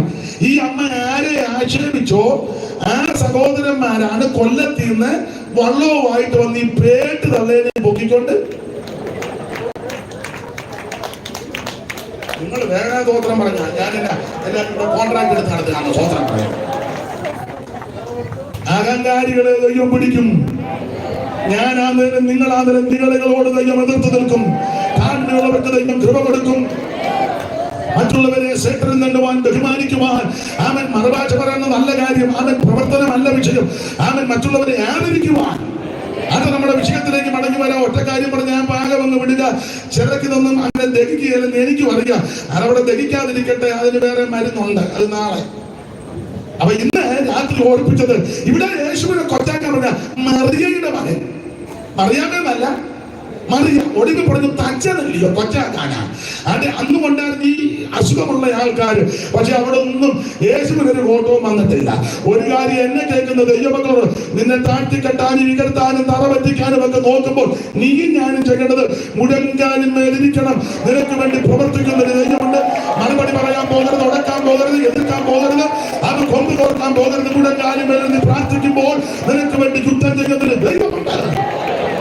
അത് പഠിച്ചു മുമ്പോട്ട് വരാം. ഇവൻ മറിയയുടെ മകന് വായിച്ചു ഉയർത്തുന്ന 6:3 ഒന്നുകൂടെ വായിച്ചോ. മർക്കോസ് 6:3. ഇവൻ മറിയയുടെ മകനും യാക്കോബ്, യോസേഫ്, ഇവൻ മറിയയുടെ മകന് യാക്കോബ്, യോസേഫ്, യൂദ, ശിമോൻ എന്നിവരുടെ സഹോദരനുമായ. അപ്പോൾ ഈ വാക്യങ്ങൾ കൃത്യമായി കിടക്കുന്നതുകൊണ്ട് മറിയം നിത്യകന്യകയല്ല, മറിയത്തിന് വേറെ മക്കളുണ്ട്. അങ്ങനെ പഠിക്കുമ്പോൾ യേശു ക്രിസ്തുവിന്റെ അർത്ഥ സഹോദരനാണ് ഈ ലേഖനം എഴുതിയ യൂദ. എന്നാൽ ഈ യൂദായുടെ ഒരു വിശേഷത, അതിന്റെ കാര്യങ്ങൾ ഓടിച്ച് പറയാം. യൂദായുടെ ഒരു വിശേഷത, യൂദായുടെ മനോഭാവം നല്ല മനോഭാവമായി യൂദായ്ക്ക്. എന്റെയും നിങ്ങളിൽ ചിലരുടെ മനോഭാവമല്ല. അല്ല, നിങ്ങളെ എടുക്കുന്നില്ല, എന്റെ അതാ നിങ്ങൾക്കും സന്തോഷം, ശല്യമില്ലാതെ നമുക്ക് പോവുകയും ചെയ്യാം. എന്റെ മനോഭാവമല്ല യൂദയ്ക്ക്. ആ യൂദയുടെ മനോഭാവം ആദ്യത്തെ 2 വാക്യത്തിൽ തെളിയുന്നുണ്ട്. നല്ല മനോഭാവം. 1-ാം വാക്യം വായിച്ച കർത്തദാസനെ, യൂദയുടെ മനോഭാവം യേശുക്രിസ്തുവിന്റെ ദാസൻ. യേശുക്രിസ്തുവിന്റെ ദാസൻ. അപ്പോൾ ഞാനോ നിങ്ങളോ, നിങ്ങളെന്ന് ഞാൻ ഇടയ്ക്ക് പറഞ്ഞത് തെറ്റിദ്ധരിക്കരുത്, ഞാനോ നിങ്ങളോ ഈ ലേഖനം എഴുതുകാരുന്നെങ്കിൽ എന്റെ അഭിപ്രായം ഞാൻ പറയാം. നമ്മൾ എഴുതുന്നത് യേശുക്രിസ്തുവിന്റെ ദാസൻ എന്നല്ല എഴുതുന്നത്. ഞാനത് അങ്ങനെയൊന്നും അല്ല. നമ്മൾ എഴുതുകാരൻ ഇങ്ങനെ എഴുതും, ദൈവത്തിന്റെ അനിയനായ യൂദ. യേശു ദൈവമല്ലേ? അല്ലേ? യേശു ദൈവമല്ലേ? യേശു മാത്രമാണ് ദൈവം. ഉള്ളിൽ എന്ന് പറയുന്നത്. അപ്പൊ ശ്രദ്ധിച്ചേ, യേശു ക്രിസ്തുവാണ് സത്യദൈവം. അപ്പൊ ഞാനോ നിങ്ങളോ ഈ ലേഖനം എഴുതുകാരുന്നെങ്കിൽ ഇങ്ങനെ എഴുതുമ്പോൾ ദൈവത്തിന്റെ അനിയനായ യൂദ. പക്ഷേ യൂദായുടെ എഴുത്തിന്റെ പ്രയോജനം കേട്ടോ, അവൻ യേശു ക്രിസ്തുവിന്റെ ദാസൻ. ദാസൻ എന്ന് പറഞ്ഞാൽ എന്റെ ഭാഷ പറഞ്ഞ് എനിക്ക് ആംഗലേയ ഭാഷ വലിയ വശമില്ലെങ്കിലും ആശയം നിങ്ങൾ പിടികെടുത്തിയാൽ മതി. ദാസൻ എന്ന് പറഞ്ഞാൽ സെർവന്റ് എന്നുള്ള ആശയമല്ല. സെർവന്റിന് ശമ്പളം കൊടുക്കും, ദാസന് ശമ്പളമില്ല, അവൻ അടിമയാണ്. ഞാൻ യേശു ക്രിസ്തുവിന്റെ അടിമയാണ്. ഇന്ന് രാത്രി യേശു ക്രിസ്തുവിന്റെ അടിമയായി ജീവിക്കുവാൻ ആരൊക്കെ സമർപ്പിക്കും അവരെ ഉയർത്തുന്ന ഒരു ദൈവമുണ്ട്. സെർവന്റിന് അവൻ മാസത്തിൽ ശമ്പളമുണ്ട്, കൂട്ടി ചോദിക്കും, കൊടുത്തിട്ട് പ്രശ്നം ഉണ്ടാക്കും, വരുന്നവരോടും പോകുന്നവരോടും വിളിച്ചു പോകും. എന്നാൽ അടിമ അങ്ങനല്ല. അടിമയുടെ ഉന്നം മുഴുവൻ യജമാനന്റെ പ്രതീക്ഷ, യജമാനൻ ചലിക്കുന്നത്, യജമാനന്റെ കണ്ണ്, യജമാനന്റെ കയ്യ്, യജമാനന്റെ ചലനം, യജമാനന്റെ മാത്രമാണ് അടിമയുടെ ലക്ഷ്യം. ഇന്ന് രാത്രി യേശു ക്രിസ്തുവിന്റെ അടിമയായി ജീവിക്കുന്നവർ നമ്മുടെ ലക്ഷ്യം, നമ്മുടെ പ്രതീക്ഷ മുഴുവൻ കർത്താവിൽ മാത്രമാണ്. ആ യജമാനന്റെ കണ്ണ് ചലിക്കുമ്പോ അടിമയ്ക്ക് അറിയാം എന്തിനാ കണ്ണ് ചലിച്ചത്. അത് ഞാൻ വിവരിക്കുന്നില്ല, ഓടിച്ചു വിഷയത്തിനോട് വരണം. മനോഭാവം കണ്ടോ, ഞാൻ യേശു ക്രിസ്തുവിന്റെ അനിയനല്ല, ദൈവത്തിന്റെ അനിയനൊന്നും അല്ല, അങ്ങനല്ല എഴുതിയേക്കുന്നത്. ഞാൻ യേശു ക്രിസ്തുവിന്റെ ദാസനാണ്. മനോഭാവം. രണ്ടാമത്തെ ആ മനോഭാവം വെളിവാകുന്നത് ദൈവദാസനെ 3-4 വാക്യം വായിച്ച അവിടെ മനോഭാവത്തിന് വേറൊരു കാര്യം. പ്രിയരെ, നമുക്ക് പൊതുവിലുള്ള രക്ഷയെ കുറിച്ച് നിങ്ങൾക്ക് എഴുതുവാൻ സകല പ്രയത്നവും ചെയ്യുകയും വിശുദ്ധന്മാർക്ക് ഒരിക്കലായി പരിമേലിപ്പിച്ച വിശ്വാസത്തിന് വേണ്ടി പോരാടേണ്ടതിനെ പ്രബോധിപ്പിച്ചെടുത്തുവാൻ ആവശ്യമെന്ന് എനിക്ക് തോന്നി. നമ്മുടെ ദൈവത്തിന്റെ കൃപയെ ദുഷ്കാമവൃത്തിക്ക് ഹേതുവാക്കി ഏകനാഥൻ നമ്മുടെ രക്ഷിതാവാകുന്ന യേശു ക്രിസ്തുവിനെ നിഷേധിക്കുന്ന അവർക്കെതിരായ മനുഷ്യർ നുഴഞ്ഞു വന്നിരിക്കുന്നു. അവരുടെ ഈ ശിക്ഷാവിധി പണ്ട് തന്നെ എഴുതിയിരിക്കുന്നെന്ന 3-4 വാക്യം വിസ്തരിക്കുന്നില്ല. 3-ാമത്തെ വാക്യത്തിന്റെ തുടക്കം മനോഭാവം വീണ്ടും വെളിപ്പെടുക. കണ്ടോ പ്രിയരെ, നമുക്ക് പൊതുവിലുള്ള രക്ഷ എന്ന് പറഞ്ഞാൽ ഞാൻ എന്റെ ശൈലി പറയാം. ആ മനോഭാവം ഒന്ന്, ഞാൻ ദൈവത്തിന്റെ അനിയനാണെന്നൊന്നും അല്ല എഴുതിയേക്കുന്നത്. ഇതങ്ങോട്ട് പുറകോട്ട് മാറ്റി എനിക്കൊരു തടസ്സമായിട്ട് നിൽക്കും. അങ്ങോട്ട് മാറ്റിയല്ലേ, പിന്നെ ആ പാസ്റ്ററെ കാണുകയല്ല, ഡെക്ലസ് പാസ്റ്ററെ കാണുകയല്ല, അങ്ങോട്ട് കൊണ്ടുപോകാം. നമ്മളെല്ലാം കണ്ടിട്ട് പുള്ളിയെ കാണാതിരുന്നാലോ. അപ്പൊ ശ്രദ്ധിക്കുക, കർത്താവിന്റെ ആ ദാസനാകുന്ന യൂദയുടെ മനോഭാവം എന്നെ കേൾക്കുന്നതിന്റെ സഹപഠനാരോട് ഒന്ന് ചിന്തിച്ചോ. തന്റെ ഒന്ന്, ഞാൻ ദൈവത്തിന്റെ അനിയനാണെന്നല്ല എഴുതിയിരിക്കുന്നത്, ദൈവത്തിന്റെ സഹോദരൻ എന്നുമല്ല എഴുതിയിരിക്കുന്നത്, ഞാൻ യേശു ക്രിസ്തുവിന്റെ അടിമയാണ്. രണ്ട്, അവിടുത്തെ മനോഭാവം ആ 3-ാം വാക്യത്തിൽ, പ്രിയരെ, നമുക്ക് പൊതുവിലുള്ള എന്റെ ശൈലി പറയാ, പിണങ്ങരുത്. അവൻ ഞങ്ങൾക്ക് കുടുംബക്കാർക്കെല്ലാം കൂടെ ഒരു പ്രത്യേക രക്ഷയും കുടുംബക്കാരല്ലാത്ത നിങ്ങൾക്ക് വേറൊരു രക്ഷ. അങ്ങനല്ല, കുടുംബക്കാരനാകുന്ന എനിക്കും കുടുംബത്തിലല്ലാത്ത നിങ്ങൾക്കും എല്ലാം രക്ഷ ഒന്ന്. രക്ഷ ഒന്ന്. സഭകളിലെല്ലാം പ്രശ്നമുണ്ടാകുന്ന കുടുംബക്കാർ കൂടിയിരുന്ന് മിണ്ടുന്നില്ല. അല്ല, മിണ്ടണ്ട, എന്തിനാ മിണ്ടുന്നത്? ചേട്ടൻ സെക്രട്ടറി, അനിയൻ ട്രഷറർ, ഉപ്പാപ്പൻ രക്ഷാധികാരി, അമ്മാമ്മ സോദരി സമാജത്തിന്റെ പ്രസിഡന്റ്, അമ്മാമ്മയുടെ അനിയത്തി കമ്മിറ്റിയിലെ. ഞാൻ പറഞ്ഞ മിൽപാസ്റ്ററെങ്കിലും മനസ്സിലാകുന്നുണ്ടല്ലോ. മുഴുവൻ പ്രശ്നമാണ്. സ്തോത്രം. അവിടെ ഞാനധികം വിവരിക്കുന്നില്ല. കർത്താവിന് മഹത്വം ഉണ്ടാകട്ടെ. അവിടുത്തെ യൂദായുടെ മനോഭാവം പറയുക, ഞങ്ങള് യേശുക്രിസ്തുവിന്റെ സഹോദരന്മാരായ യാക്കോബ്, യൂദ, ശിമോന്, ഞങ്ങളെല്ലാം സഹോദരന്മാരാ, കുടുംബക്കാരാ. പക്ഷെ കുടുംബക്കാരാകുന്ന ഞങ്ങൾക്കൊരു പ്രത്യേക രക്ഷയും. എന്റെ ഭാഷയെ പറയാത്ത പണങ്ങരുത്. കുടുംബത്തിൽ പിറക്കാത്ത നിങ്ങൾക്ക് പെന്തിക്കോസ് വന്നിട്ട് ചിലര് വീരസ്യം പറയും, ഞങ്ങളൊക്കെ കുടുംബക്കാരാണ്. എന്നാണ് അതിന്റെ കുടുംബം?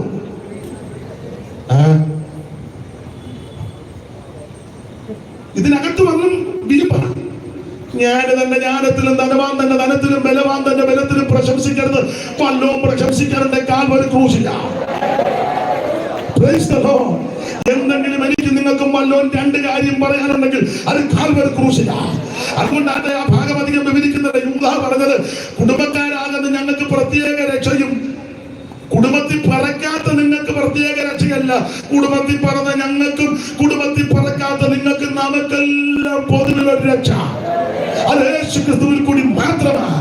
രക്ഷ യേശു കൂടി കർമ്മമാർഗം കൊണ്ടോ പുണ്യപ്രവൃത്തി കൊണ്ടോ ദാനധർമ്മം കൊണ്ടോ നേർച്ച കാഴ്ച കൊണ്ടോ ആചാരം കൊണ്ടോ അനുഷ്ഠാനം കൊണ്ടോ കാഴ്ചകൾ കൊണ്ടോ നേർച്ചകൾ കൊണ്ടോ പാരമ്പര്യം കൊണ്ടോ പൗരോഹിത്യം കൊണ്ടോ ആചാരം കൊണ്ടോ അനുഷ്ഠാനം കൊണ്ടോ ഒന്നും രക്ഷപ്പെടത്തില്ല. രക്ഷപ്പെടാൻ 5 പൈസ മുടക്കണ്ട, കാശ് മുടക്കണ്ട, വൈദ്യുതി മുടക്കണ്ട, ഭൗതിക വസ്തുക്കളൊന്നും കൊണ്ട് തിരുമുൽ കാഴ്ച വെക്കണ്ട. രക്ഷപ്പെടാൻ, രക്ഷിക്കപ്പെടാൻ ഒരേ ഒരു മാർഗം, ഒരേ ഒരു വഴി യേശുക്രിസ്തു മാത്രം. ഇന്ന് രാത്രി പ്രാർത്ഥിക്കുക, യേശുവേ എന്നെ രക്ഷിക്കണം, യേശുവേ എന്റെ ഉള്ളത്തിൽ വരണം, യേശുവേ എന്നെ രക്ഷിക്കണമെന്ന് ആര് പ്രാർത്ഥിക്കും അവരെ ഇന്ന് രാത്രി യേശു രക്ഷിക്കും. ദൈവത്തിന്റെ മകൻ അച്ഛായ അവിടെ ഇരിക്കും, ഞാൻ പിന്നെ പ്രാർത്ഥിക്കാം. അച്ഛാ ഇങ്ങോട്ട് അവിടെ ഇരിക്കാൻ പ്രാർത്ഥിക്കാം. ഓൺ കഴിഞ്ഞ് പ്രാർത്ഥിക്കും. എന്നാ പ്രാർത്ഥിക്കാം. അത് യോഗം കഴിഞ്ഞ് തിങ്കളാഴ്ച വൈകിട്ട് അവിടെ. അപ്പൊ ശ്രദ്ധിക്കേ, ഇന്ന് രാത്രി ഒരു കാര്യം ഓർപ്പിക്കാം. തിങ്കളാഴ്ച വൈകിട്ട് മയക്ക് തരാം. അവിടെ ഇരുന്നോ, ഇവിടെ പറയാതിരിക്കും. അപ്പൊ ശ്രദ്ധിക്കുക, യേശുക്രിസ്തു മാത്രമാണ് ഏക രക്ഷിതാവ്. അവിടുന്ന് മാത്രമാണ് രക്ഷകൻ. ദൈവത്തിന്റെ മഹത്വം. അപ്പോൾ ശ്രദ്ധിക്കുക, ഈ യൂദയുടെ മനോഭാവം, ഒന്ന്, ഞാൻ ദൈവത്തിന്റെ അടിയനാന്നല്ല, യേശുക്രിസ്തുവിന്റെ ദാസൻ. 2, എനിക്ക് നിങ്ങൾക്കുമെല്ലാം രക്ഷ ഒന്നാണ്. അത് പൊതുവിലുള്ള രക്ഷയാണ്. അത് യേശുക്രിസ്തുവിൽ കൂടി മാത്രമുള്ള രക്ഷ. അതാണ് തന്റെ മനോഭാവം. ഓടിച്ചു പോകാം. ഇനി അടുത്തത്, ഈ ലേഖനത്തിന്റെ ഒരു വിശേഷത നമുക്കറിയാം. 25 വാക്യമേ ഉള്ളൂ, അല്ലയോ ദൈവദാസനെ? 25. ദൈവദാസന്റെ പേര് ജെയിംസ് മാസ്റ്റർ. ഇടയ്ക്കിടയ്ക്ക് ഞാൻ വിളിക്കും, വിരോധമില്ലല്ലോ, അനാവശ്യമൊന്നും വിളിക്കല്ലേ, ജെയിംസ് മാസ്റ്റർ എന്നെ വിളിക്കുള്ളൂ. പുള്ളിക്കൊരു പേടി, ബോധക്കേടുമല്ലോ വിളിച്ച് ജെയിംസ് മാസ്റ്റർ, അങ്ങനെ അത് നമ്മുടെ ജെയിംസ് മാസ്റ്ററാണ്. അപ്പൊ ശ്രദ്ധിക്കേ, ഈ ലേഖനത്തിന്റെ വിശേഷത 25 വാക്യമേ ഈ ലേഖനത്തിലുള്ളൂ. 25 വാക്യമേ ഉള്ളൂ. ഇത് ഒരു വേദ ചിന്തകൻ പറഞ്ഞിരിക്കുന്നത്, ഞാൻ ഇംഗ്ലീഷ് പറയുമ്പോൾ തെറ്റ്, അങ്ങനെ സണ്ണി ഭാഷ തിരുത്തി തരണേ, ഭാഷയില്ല, അതുകൊണ്ടാണ്. അപ്പൊ ഈ ലേഖനത്തിന്റെ ഒരു വിശേഷത അദ്ദേഹം പറഞ്ഞിരിക്കുന്നത്, ഈ ലേഖനം ഒരു പോസ്റ്റ് കാർഡാണ്. പോസ്റ്റ് കാർഡ് ഇല്ലല്ല, പോസ്റ്റ് കാർഡ്. നമ്മൾ പണ്ടൊക്കെ ഇല്ലെങ്കിൽ എഴുതിയിട്ടുള്ളതാ. ഇല്ലെങ്കിൽ നമുക്ക് ഒത്തിരി കാര്യം എഴുതാം, ഇല്ലയോ? പോസ്റ്റ് കാർഡിലല്ല ഒന്നും ഒത്തിരി എഴുതാൻ ഒക്കത്തില്ല. അത്യാവശ്യ കാര്യം. ഇല്ലെങ്കിൽ നമുക്ക് ഇഷ്ടംപോലെ നമ്മൾ ഒത്തിരി ഇല്ലെന്ന് എഴുതി തീർന്നതിന്റെ സൈഡ് ഒട്ടിക്കുന്ന സൈഡിലും കൂടെ ഇല്ലേ, ഒട്ടിച്ച് കഴിഞ്ഞപ്പോഴാ ഓർത്ത് അയ്യോടി ഒരു കാര്യം കൂടെ.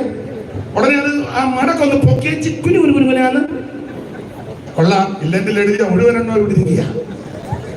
അപ്പോ ഇല്ലെങ്കിൽ അങ്ങനെ ഒത്തിരി കാര്യം എഴുതാം, വീട്ടുകാരിയോ നാട്ടുകാരിയോ വിശേഷമോ അതിലൊക്കെ പറയാം. പക്ഷെ പോസ്റ്റ് കാർഡിൽ ഒത്തിരി കാര്യം എഴുതാനൊക്കത്തില്ല, അത്യാവശ്യം കാര്യം എന്ന് പറഞ്ഞ പോലെ യൂദയുടെ ലേഖനം ഇതൊരു പോസ്റ്റ് കാർഡ്. പോസ്റ്റ് കാർഡ് ആന്നോർത്ത് തള്ളിക്കളയരുത്. ഈടുറ്റ വിഷയങ്ങളാ ലേഖനത്തില്. 25 വാക്യമേ ഈ ലേഖനത്തിലുള്ളൂ എങ്കിലും എന്റെ ഭാഷകൾ പറഞ്ഞാൽ സകല വിഷയങ്ങളും ഈ ലേഖനത്തിലുണ്ട്. സകല വിഷയം എന്ന് പറഞ്ഞാൽ എന്റെ ശൈലി പറയുക, ദൂതലോകത്തെ വിഷയം മുതൽ മനുഷ്യ സൃഷ്ടിക്ക് മുൻപുള്ള അവൻ വിഷയങ്ങൾ മുതൽ ആ യൂദ തുടങ്ങിയിരിക്കുന്നത്. ദൂതലോകത്തെ വിഷയം മുതൽ അന്ത്യകാല വിഷയം വരെ ഈ ലേഖനത്തിൽ ദൂതലോകത്തെ വിഷയം 6-ാം വാക്യം ജെയിംസ് മാച്ച് വായിച്ച് 6-ാം വാക്യം. തങ്ങളുടെ വാഴ്ച കാത്തുകൊള്ളാതെ സ്വന്തം വാസത്തിന് വിട്ടുപോയ ദൂതന്മാരെ മഹാദിവസത്തിന്റെ വിധിക്കായി എന്നേക്കുമുള്ള ചങ്ങലകിട്ട് അന്ധകാരത്തിന് കീഴിൽ സൂക്ഷിച്ചിരിക്കുന്നപ്പോൾ ദൂതലോകത്തെ വിഷയം തുടങ്ങി. ഇനി 18-ാം വാക്യം വൈര് അന്ത്യകാലത്ത് ഭക്തി കെട്ട് നടക്കുന്ന മോഹങ്ങളെ അനുസരിച്ച് പരിഹാസികൾ. അപ്പൊ അന്ത്യകാലത്ത്, അപ്പോൾ 6-ാം വാക്യത്തിൽ ദൂതലോകത്തെ വിഷയം മുതൽ 18-ാമത്തെ വാക്യത്തിൽ അന്ത്യകാല വിഷയം വരെ. അപ്പൊ പോസ്റ്റുകാരനാണ് ഈടുത്തതാണ്. ആഴമേറിയ ലേഖനമാണ്, ദൈവത്തിന്റെ മഹത്വം. ഇനി ഈ ലേഖനത്തിന്റെ വേറൊരു വിഷയം, ഈ വേദപുസ്തകം നമുക്കറിയാം ഏതാണ്ട് 40 എഴുത്തുകാർ കൂടിയായിരുന്നു ഇത്, അല്ലയോ? 40 അല്ലേ? അങ്ങനല്ലേ? അപ്പൊ 40 ഇവിടേക്ക് ഇച്ചിരി കാറ്റും കിട്ടുന്നുണ്ട്, അതുകൊണ്ടാണ്. നിങ്ങൾ ഓർക്കരുത് ഞാൻ ഇവിടെ നോടി ഇവിടെ വന്നത് ചില കാറ്റ്. അപ്പൊ ഈ 40 എഴുത്തുകാർ കൂടി ഈ വേദപുസ്തകം എഴുതിയത്. എന്റെ ഭാഷയിൽ പറഞ്ഞാൽ 39 എഴുത്തുകാർക്കും വെളിപ്പെടാത്ത പ്രധാനപ്പെട്ട 2 വിഷയം യൂദയ്ക്കാ വെളിപ്പെട്ടത്. 39 എഴുത്തുകാർക്കും വെളിപ്പെടാതെ മറച്ചു വെച്ച പ്രധാനപ്പെട്ട 2 വിഷയം അത് യൂദായിക്കാ വെളിപ്പെട്ടത്. അത് ഒന്ന് മോശയുടെ ഉയർപ്പിനെ സംബന്ധിച്ച വിഷയം, വേറെ ആർക്കും വെളിപ്പെടുത്തി കൊടുത്തില്ല, അത് യൂദയ്ക്ക് വെളിപ്പെട്ടു. പിന്നെ വെളിപ്പെട്ടതാണ് നമ്മുടെ കുറുവാക്യം ഹാനോക്ക് പ്രവചിച്ചത്. അപ്പോൾ ഈ ലേഖനം വളരെ ആഴമേറിയ ലേഖനമാണ്. 39 എഴുത്തുകാർക്കും വെളിപ്പെടാത്ത പ്രധാനപ്പെട്ട 2 വിഷയം ആമേൻ ഈ യൂദായിക്ക് വെളിപ്പെട്ടു. ഞാനൊരു കാര്യം എന്നെ കേൾക്കുന്നവരോട് പറയാ, ആർക്കും വെളിപ്പെടാത്തത് ദൈവം നിനക്ക് വെളിപ്പെടുത്തും. പലർക്കും മനസ്സിലാക്കാത്ത കാര്യം ദൈവം നിനക്ക് വെളിപ്പെടുത്തും. ദൈവമാരവണത്തിൽ നിന്നാൽ, ദൈവത്തോട് ചേർന്നിരുന്നാൽ, ദൈവത്തോട് പറ്റിരുന്നാൽ, ദൈവത്തെ ഭജിച്ചാൽ, ദൈവത്തെ ആരാധിച്ചാൽ, ദൈവത്തെ സ്നേഹിച്ചാൽ, ദൈവത്തെ ശുശ്രൂഷിച്ചാൽ, അവൻ പലർക്കും വെളിപ്പെടാത്തതും പലർക്കും കൊടുക്കാത്തതും ദൈവം നിന്റെ പകരും. അവൾ ഈ ലേഖനം വളരെ ആഴമേറിയ ലേഖനമാണ്. മോശയുടെ ഉയർപ്പിനെ സംബന്ധിച്ച വിഷയവും ഹാനോക്ക് പ്രവചിച്ച വിഷയവും 39 പേർക്കും വെളിപ്പെട്ടില്ല, യൂദയ്ക്ക് വെളിപ്പെടുത്തി കൊടുത്തത്. അത് ഈ ലേഖനത്തിന്റെ വേറൊരു വിഷയം. ഇതിലെ പ്രധാനപ്പെട്ട ഒരു പദം സൂക്ഷിക്കുക എന്നുള്ളതാണ്. സൂക്ഷിക്കുക, ഇതൊക്കെ നിങ്ങൾക്കറിയാം. 1-ാം വാക്യവും അതിന്റെ 6-ാം വാക്യവും 13-ാമത്തെ വാക്യവും 21-ാമത്തെ വാക്യവും 24-ാം വാക്യവും 1, 6, 13, 21, 24 വായില്ലേ? യേശുക്രിസ്തുവിന്റെ ദാസനും യാക്കോബിന്റെ സഹോദരനുമായ യൂദ പിതാവായ ദൈവത്തിൽ സ്നേഹിക്കപ്പെട്ടു. പിതാവായ ദൈവത്താൽ സ്നേഹിക്കപ്പെട്ടു, യേശുക്രിസ്തുവിനായി സൂക്ഷിക്കപ്പെട്ടു. അപ്പോൾ അവിടെ സൂക്ഷിക്കുക എന്നുള്ള ഫലമാണ്. 6-ാം വാക്യം വായിച്ചേ. തങ്ങളുടെ വാഴ്ച കാത്തുകൊള്ളാതെ സ്വന്തം വാസസ്ഥലം വിട്ടുപോയ ദൂതന്മാരെ മഹാദിവസത്തിന്റെ വിധിക്കായി എന്നേക്കുമുള്ള ചങ്ങലയിട്ട് അന്ധകാരത്തിന് കീഴിൽ സൂക്ഷിച്ചു. അവിടെ സൂക്ഷിച്ചു എന്നൊരു പദം വരുന്നുണ്ട്. 13-ാം വാക്യം വായിച്ച 13. തങ്ങളുടെ നാണക്കേട് നുരച്ചു തള്ളുന്ന കൊടിയ കടൽ തിരകൾ സദാകാലത്തേക്കും അന്ധതമസ സൂക്ഷിച്ചു വെച്ചിരിക്കുന്നു. അവിടെ സൂക്ഷിച്ചു എന്നുള്ള പദമാണ് വന്നിരിക്കുന്നത്. 21-ാം വാക്യം വായിച്ചേ. നിത്യജീവനായിട്ട് നമ്മുടെ കർത്താവായ യേശു ക്രിസ്തുവിന്റെ കരുണയ്ക്കായി കാത്തിരുന്നു കൊണ്ട് ദൈവ സ്നേഹത്തിൽ നിങ്ങളെ തന്നെ സൂക്ഷിച്ചു. അവിടെ സൂക്ഷിച്ചു. 24-ാം വാക്യം വായിച്ചേ. വീഴാതെ വണ്ണം നിങ്ങളെ സൂക്ഷിച്ചു. അപ്പോൾ ഈ വാക്യത്തിലെല്ലാം കൊടുത്തിരിക്കുന്ന പദം സൂക്ഷിച്ചു എന്നുള്ളതാണ്. വിസ്തരിക്കുന്നില്ല, വിഷയമല്ലാത്തതുകൊണ്ട് 1-ാം വാക്യത്തിലും 6-ാം വാക്യത്തിലും 13-ാം വാക്യത്തിലും 21-ാം വാക്യത്തിലും 24-ാമത്തെ വാക്യത്തിലും സൂക്ഷിച്ചു. ഒരു കാര്യം പറയാ, നീ മറ്റുള്ളവരെ സൂക്ഷിക്കുന്നതിനുപരി നിന്നെ തന്നെ സൂക്ഷിച്ചോണം. അതാ ഇന്ന് രാത്രി കൂടപ്പെട്ടവരുടെ ഈ പറഞ്ഞതിലേക്ക് സന്ദേശം, നാം നമ്മെ തന്നെ സൂക്ഷിക്കണം. അങ്ങനെ സൂക്ഷിച്ചാൽ വീഴാതെ വണ്ണം നമ്മളെ സൂക്ഷിക്കുന്ന ഒരു ദൈവമുണ്ട്. വീഴ്ത്തിക്കളയുവാൻ, താഴ്ത്തിക്കളയുവാൻ, തകർത്ത് കളയുവാൻ വൈരിയാകുന്ന പിശാച് പദ്ധതികൾ ഇടുമ്പോൾ നീ ദൈവത്തെ ആശ്രയിച്ചും ദൈവത്തെ ഭജിച്ചും ദൈവത്തെ സേവിച്ചും ദൈവത്തെ ആരാധിച്ചും വിശ്വസ്തയോടെ പ്രമാണത്തോടെ വിശുദ്ധിയോടെ നിന്നാൽ നിന്നെ സൂക്ഷിക്കുന്ന ഒരു നല്ല ദൈവമുണ്ട്. അതാ 24 24 വാക്യം 25 വാക്യം വളരെ ആഴമേറിയ ദൂതുകളാണ് ഈ വാക്യത്തിന്. ഇനി ഈ ലേഖനം നിങ്ങൾ പഠിച്ചാൽ നിങ്ങൾക്കറിയാം, ഇതിനകത്ത് മൂന്നുകളുടെ പ്രയോഗം നമ്മൾ കാണുന്നുണ്ട്. ആദ്യത്തെ വാക്യത്തിൽ തന്നെ മൂന്നുകളുടെ പ്രയോഗമുണ്ട്. ഒന്ന് വായിച്ച ഒന്നാം വാക്യം യേശുക്രിസ്തുവിന്റെ ദാസനും യാക്കോബിന്റെ സഹോദരനുമായ യൂദ പിതാവായ ദൈവത്തിൽ സ്നേഹിക്കപ്പെട്ടു പിന്നെ യേശുക്രിസ്തുവിനായി സൂക്ഷിക്കപ്പെട്ടു പിന്നെ ഇരിക്കുന്നവരായി വിളിക്കപ്പെട്ടവർ. അപ്പൊ സ്നേഹിക്കപ്പെട്ട്, സൂക്ഷിക്കപ്പെട്ട്, വിളിക്കപ്പെട്ട് മൂന്നുകളുടെ ഒരു പദം അവിടെ ഉണ്ട്. ഇനി നമ്മൾ നാടോട്ട് വായിക്കുമ്പോൾ 5-ാം വാക്യം മുതൽ എടുത്ത് വായിപ്പിക്കുന്നില്ല, 3 സംഭവങ്ങൾ നിരത്തിയിട്ടുണ്ട്. ഒന്ന്, വാഴ്ച കാത്തുകൊള്ളാതെ പോയ ദൂതന്മാരെ പിടിച്ച് ബന്ധിച്ച വിഷയം. 2, വിശ്വസിക്കാതെ ഇറങ്ങിത്തിരിച്ച മിസ്രയീമ്യരുടെ ചരിത്രം. 3, സൊദോമോമറയിൽ നാശനഷ്ടം വന്ന് അതിനെ നശിപ്പിച്ച വിഷയം. 3 സംഭവങ്ങൾ യൂദ നിരത്തിയിട്ടുണ്ട്. ഇനി 18-ാം വാക്യം വരുമ്പോൾ അവിടെ 3ന്റെ പ്രയോഗമുണ്ട്. 3 അന്ത്യകാലത്ത് ഭക്തികെട്ട മോഹങ്ങളെ അനുസരിച്ച് നടക്കുന്ന പരിഹാസികൾ ഉണ്ടാകും. 19 വായിച്ചോ. 19 അവർ ഭിന്നത ഉണ്ടാക്കുന്നവര്, പ്രാകൃതന്മാര്, ആത്മാവില്ലാത്തവർ. അപ്പൊ കണ്ടോ, ഭിന്നത ഉണ്ടാക്കുന്നവർ, പ്രാകൃതന്മാർ. അപ്പോൾ ഈ മൂന്നുകളുടെ ചില പ്രയോഗം ഈ പുസ്തകത്തിലുണ്ട്. ഇനി അതിന്റെ 11-ാമത്തെ വാക്യം ഒന്ന് വായിക്കാം. അവിടെ 3 വ്യക്തികളെ കാണുന്നുണ്ട്. അവർക്ക് അയ്യോ കഷ്ടം. അവർ കയ്യിന്റെ വഴി. 1, കയ്യിന്റെ വഴിയിൽ. 2, നടക്കെ കൂലി കൊതിച്ച് ബിലിയാമിന്റെ വഞ്ചന. 3, തങ്ങളെ തന്നെ ഏൽപ്പിക്കേ കോരഹിന്റെ. അപ്പോൾ കയ്യിന് ബിലിയാം, കോരഹ. അപ്പോൾ മൂന്നുകളുടെ ഒരു പ്രയോഗം തന്നെ ഈ ലേഖനത്തിൽ കൊടുത്തിട്ടുണ്ട്. നമുക്ക് ആ ഭാഗത്തേക്ക് എല്ലാം വിടുക. അപ്പോൾ ഈ ഞാൻ പറഞ്ഞു വന്നതിന്റെ പൊരുള്, ഈ ലേഖനം പോസ്റ്റ് കാർഡാന്നേലും ഇതുപോലെ ആഴമേറിയ ഒരു ലേഖനം. ചില ഇന്ന് വരെ അത് വായിക്കാത്തതുണ്ട്. യൂദ തൂഞ്ചത്തവന്റെ കാര്യം തന്നെ മിക്ക അമ്മമാരും അങ്ങനെ. അപ്പൊ ചുരുക്കി പറഞ്ഞാൽ അമ്മ ഉദ്ദേശിച്ച യൂദ അല്ലിത്. അപ്പോൾ ഇത് പോസ്റ്റുകാരനാണെങ്കിലും വളരെ ആഴമേറിയ ലേഖനമാണ് യൂദയുടെ ലേഖനം. ഇനി ഈ ലേഖനത്തിന്റെ വേറൊരു വിഷയം,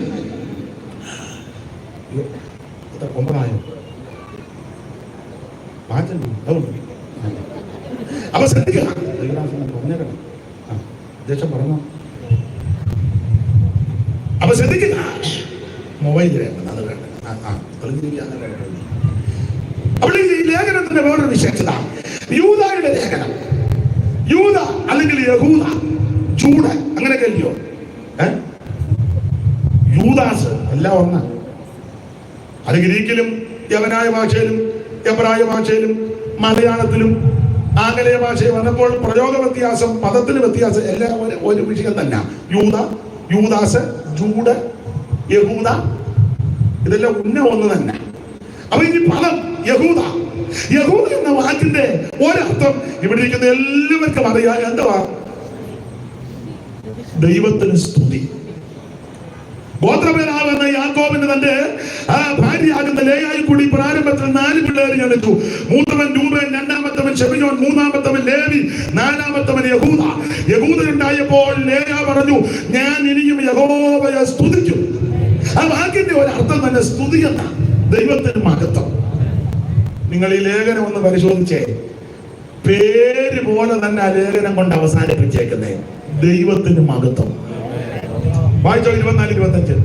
വീഴാതെ വണ്ണം നിങ്ങളെ സൂക്ഷിച്ച് തന്നെ മഹിമാസന്നിധികളിൽ കളങ്കമില്ലാത്തവരായി ആനന്ദത്തോടെ നിർത്തുവാൻ ശക്തിയുള്ള നമ്മുടെ കർത്താവായ യേശുക്രിസ്തു മുഖാന്തരം നമ്മുടെ രക്ഷിതാവായ ഏക ദൈവത്തിന് തന്നെ. പ്രാരംഭത്തിൽ ഏകനാഥൻ, ഇവിടെ ഏക ദൈവം. ആ ഭാഗത്തേക്കൊന്നും പോകുന്നില്ല. ആ ഏക ദൈവത്തിന് തന്നെ സർവകാലത്തിനും മുമ്പും ഇപ്പോഴും സദാകാലത്തോളം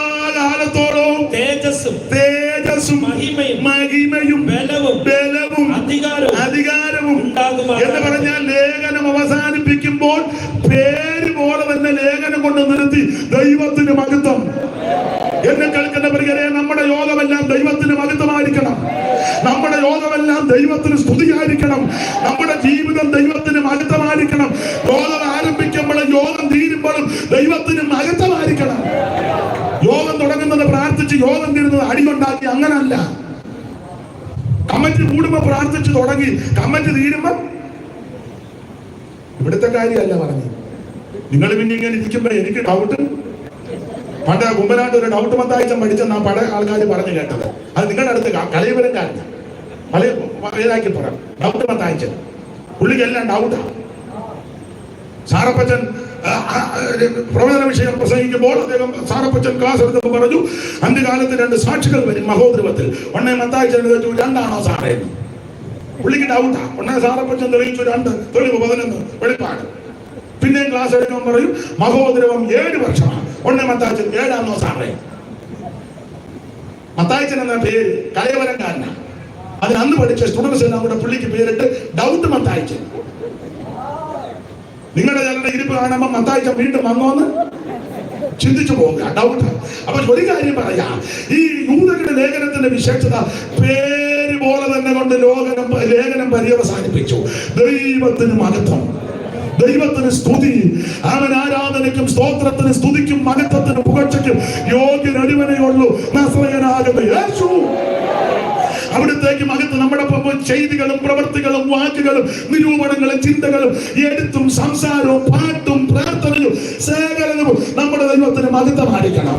എല്ലാം കർത്താവിന് മഹത്വം, കർത്താവിന് മഹത്വം. അവൻ ദൈവത്തിന് മഹത്വം, ദൈവത്തിന് മഹത്വം. ജീവിതം ദൈവത്തിന് മഹത്വമാകട്ടെ, ശുശ്രൂഷ ദൈവത്തിന് മഹത്വമാകട്ടെ, ഓരോ പ്രോഗ്രാമും ദൈവത്തിന് മഹത്വമാകട്ടെ, ഓരോ ശുശ്രൂഷകളും ദൈവത്തിന് മഹത്വമാകട്ടെ. അവിടുന്ന് മഹത്വത്തിനും ആരാധനയ്ക്കും സ്തുതികൾക്കും സ്തോത്രത്തിനും ബഹുമാനത്തിനും അവിടുന്ന് തന്നെയാണ് യോഗ്യൻ. ദൈവകുഞ്ഞാണവൻ യോഗ്യനെന്ന് മോക്ഷത്തിൽ കേൾക്കുന്ന ശബ്ദമത്. ദൈവകുഞ്ഞാണവൻ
ദൈവത്തിന് മഹത്വം.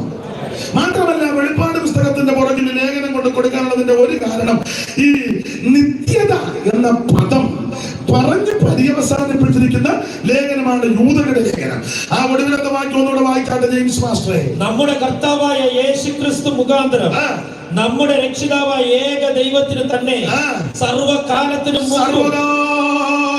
മുമ്പ് അടിവരയിടണം. സർവകാലത്തിനും മുമ്പും ഇപ്പോഴും അടുത്തത് സദാകാലത്തോളം 2 പദമായി എഴുതി നിൽക്കുന്നത് സർവകാലത്തിനും മുമ്പും സദാകാലത്തോളം. വേദപുസ്തകം പഠിപ്പിക്കുന്നവരും പഠിക്കുന്നവരുമാ നിഷേധിച്ചേരി ബാബു അവർകളും ഒക്കെ ഇവിടെ ഇരിക്കുന്നല്ലോ. അപ്പോൾ ഈ വാക്യം, ഈ പദങ്ങൾ ശരിയായി വ്യാഖ്യാനിച്ചാൽ നിത്യത എന്ന അർത്ഥമാണ് അവിടെ കൊടുത്തിരിക്കുന്നത്. അപ്പോ നിത്യത എന്ന പദം പറഞ്ഞു നിർത്തിയിരിക്കുന്ന ലേഖനമാണ് യൂദയുടെ ലേഖനം. വെളിപ്പാട് പുസ്തകത്തിന്റെ പുറകിൽ നിന്ന് കൊടുക്കാനുള്ളതിന്റെ ഒരു കാരണം നിത്യത എന്ന പദമേ ഇവിടെ പറഞ്ഞിട്ടുള്ളൂ. നിത്യത എന്താണെന്ന് അല്പമെങ്കിലും വിസ്തരിച്ചിരിക്കുന്ന പുസ്തകം വെളിപ്പാട് പുസ്തകമാണ്. അതുകൊണ്ടാണ് ഈ പുസ്തകം ഇതിന്റെ പുറകിൽ കൊടുത്തിരിക്കുന്നത്. ഒരു കാര്യം പറയാ, ഞാനും നിങ്ങളും നിത്യതയിൽ പ്രവേശിക്കും. ഇപ്പൊ ചാകുമ്പോഴല്ല, നമ്മളെല്ലാം കൂടെ പാപ്പച്ചൻ നിത്യതയിൽ. ഇപ്പോഴൊന്നും ആരും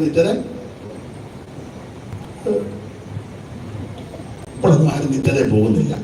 ചുമ്മാ അങ്ങ് വിടുവായി തരം പറയാ, പാപ്പച്ചൻ നിത്യതയിൽ ഞാൻ വെറുതെ നാളെ ലോകമുള്ളതുകൊണ്ട് ആലോചന ഉണ്ടാക്കുന്നത്. അപ്പൊ നിത്യത എന്ന പദം പറഞ്ഞു നിർത്തിയിരിക്കുന്ന ലേഖനമാണ് യൂദയുടെ ലേഖനം. വെളിപ്പാട് പുസ്തകത്തിന്റെ പുറകിൽ കൊടുക്കാൻ കാര്യം. ഇനി ആ എടുത്ത വാക്യത്തോട് പെട്ടെന്ന് കൂട് പുലർത്തി പെട്ടെന്ന് നിർത്തണം, ഇല്ലെങ്കിൽ അത് ഒക്കത്തില്ലല്ലോ. 14, 15 വാക്യം വായിച്ചോ, പെട്ടെന്ന് നിർത്താം. ആദാം മുതൽ 7 യൂദ പറയുകയാണ് 4 മുതൽ 7 ഹാനോക്ക്. അതെന്താ ജെയിംസ് മാസ്റ്റർ 7 ഹാനോക്ക് എന്ന് പറയാൻ കാര്യം?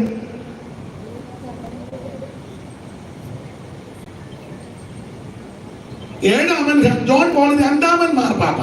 ഇപ്പൊ ജെയിംസ് മാസ്റ്റർ അടുത്തിരിക്കുന്ന പുള്ളിയോട് പറയും, പുള്ളി പറയും, ഒന്നും മിണ്ടരുത്, അവരുടെ ബോധമുള്ളവരല്ല, എന്തെങ്കിലും മൈലിൽ കൂടെ വിളിച്ച് പറഞ്ഞാൽ നമുക്കൂടെ അതവർക്ക് അറിയാൻ മേലാഞ്ഞിട്ടൊന്നുമല്ല. അവരിപ്പോ ഇരിക്കുന്നത് നേരത്തെ പറഞ്ഞാണ്, വായിക്കുന്നതൊക്കെ കൊള്ളാം, വേറെ ചിലരോട് വായിക്കാൻ പറഞ്ഞതായിരിക്കും. അവർ ഞങ്ങളില്ല, യാതൊരു വെളിവുള്ളവൻ അല്ല എന്തെങ്കിലും വിളിച്ചു പറഞ്ഞാൽ എന്നാലും ദൈവദാസൻ വായിച്ചു തരുന്നത് ഒത്തിരി നന്ദി, ദൈവം അനുഗ്രഹിക്കട്ടെ. വളരെ നന്നായിട്ട് വായിച്ചു തരുന്നു, നാളെയും വന്ന് വായിച്ചു തരണം ദൈവം അനുവദിച്ചാൽ വളരെ നന്നായിരിക്കും. അപ്പോൾ 4 മുതൽ 7 ഹാനോക്ക്. ഈ 7 ഹാനോക്ക് എന്ന് പറയാൻ കാര്യം വേറെ ഹാനോക്കുണ്ട്. എത്ര ഹാനോക്ക്?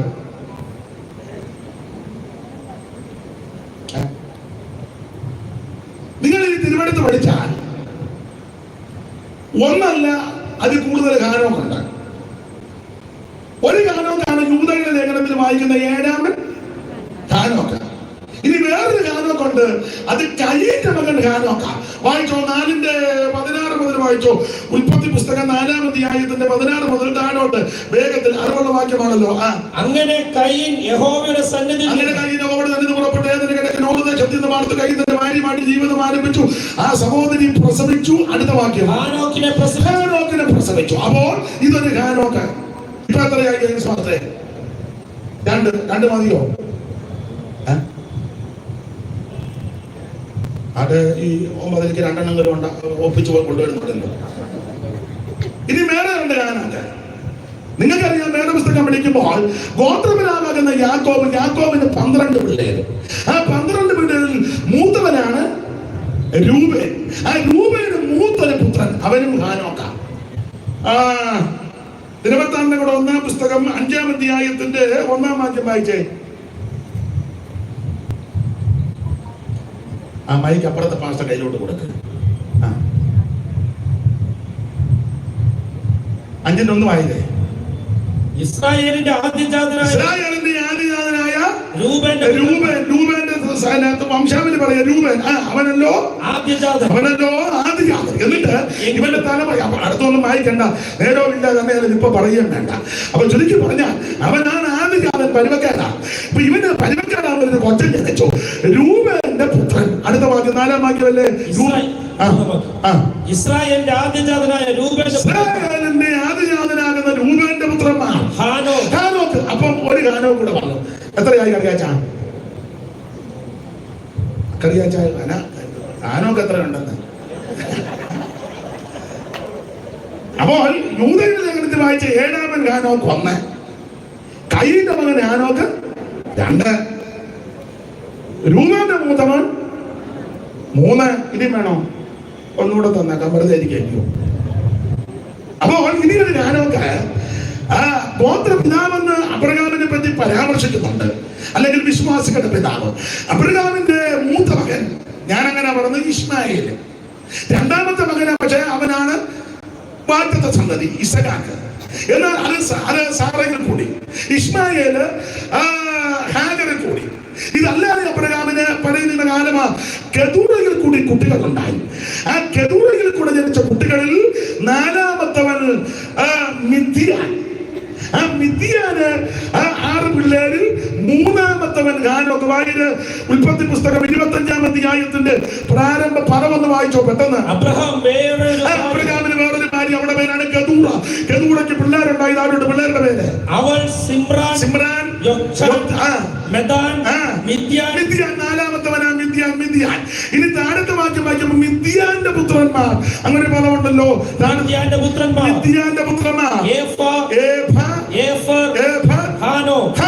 അപ്പം പിന്നെ ഒരു ഹാനോക്ക് 4 എണ്ണം. ഇന്ന് 4 എണ്ണം പോലെ മതി, യോഗം തരാൻ പോകും. അതുകൊണ്ടാണ്. അപ്പൊ ചുരുക്കി പറഞ്ഞാൽ ഒരു ഹാനോക്കല്ല, പല ഹാനോക്ക് വേറെ പുസ്തകത്തിലുണ്ട്. അതുകൊണ്ടാ യൂദ ക്ലിയർ ആക്കി കൊടുത്തത് 7-ാമനായ ഹാനോക്ക്. 7-ാമൻ ഹാനോക്ക്. ദൈവത്തിന് മഹത്വം ഉണ്ടാക്കട്ടെ. 7-ാമൻ ഹാനോക്ക്. ഈ 7-ാമനായ ഹാനോക്കിനെ പറ്റി പറയാ. ഇനി 14-15 വാക്യം വായിച്ചോ ദൈവദാസനെ.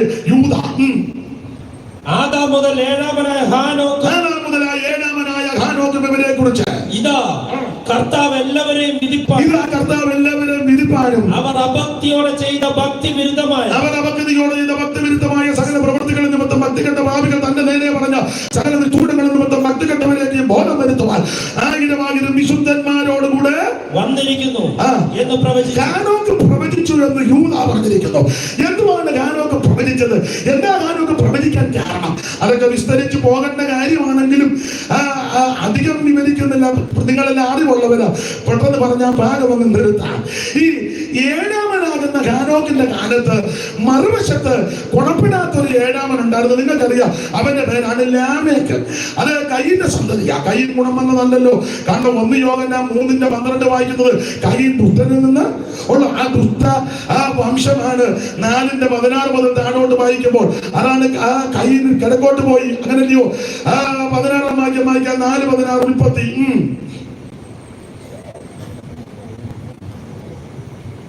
അങ്ങനെ കയ്യിൽ യഹോവയുടെ സന്നിധിയിൽ നിന്ന് പുറപ്പെട്ട് ഏതിന് കിഴക്ക് ഗുണം പിടിക്കാത്തവനെല്ലാം കിഴക്കോട്ടാ പോകുന്നത്.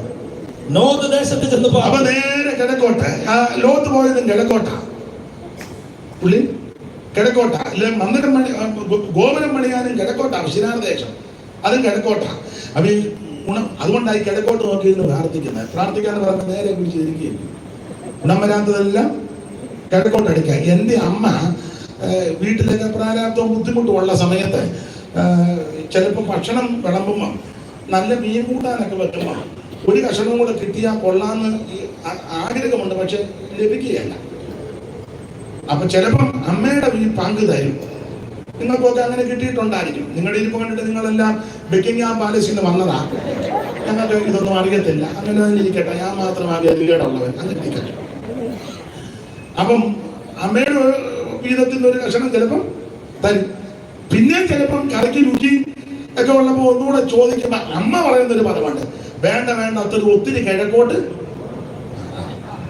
അപ്പൊ അമ്മ രക്ഷിക്കപ്പെട്ടതല്ലെങ്കിലും അമ്മയ്ക്കറിയാതെ ഗുണം പിടിക്കാത്തവനല്ല കിഴക്കോട്ട. അപ്പൊ കൈ നേരെ പോയത് കിഴക്കോട്ട. ഈ കിഴക്കോട്ടടിച്ചത് കൊണ്ട് യവന് ഒരു തലമുറയുണ്ടായി. അതാണ് ഹാനോക്ക്. ഇനി ഹാനോക്കിന്റെ മകൻ ഈരാതെ വായിച്ചോ. അവൾ ഗർഭം ധരിച്ച് ആയിക്കോട്ടെന്നത് അവനൊരു മകനുണ്ടായിരിക്കോ ഹാനോക്ക്. ഹാനോക്കിന് അപ്പൊ കയ്യില് ഹാനോക്ക് ഈരാത്. ഇനി ഈരാദിന്റെ മകൻ അവന്റെ മകൻ അവന്റെ മകൻ ലാമേക്ക്. അപ്പൊ ജെയിംസ് മാസ്റ്റർ എത്രയായി? 7 വായിച്ചെന്നല്ലാതെ എണ്ണയില്ലായിരിക്കും, എന്നാലും വായിക്കുന്നല്ലോ.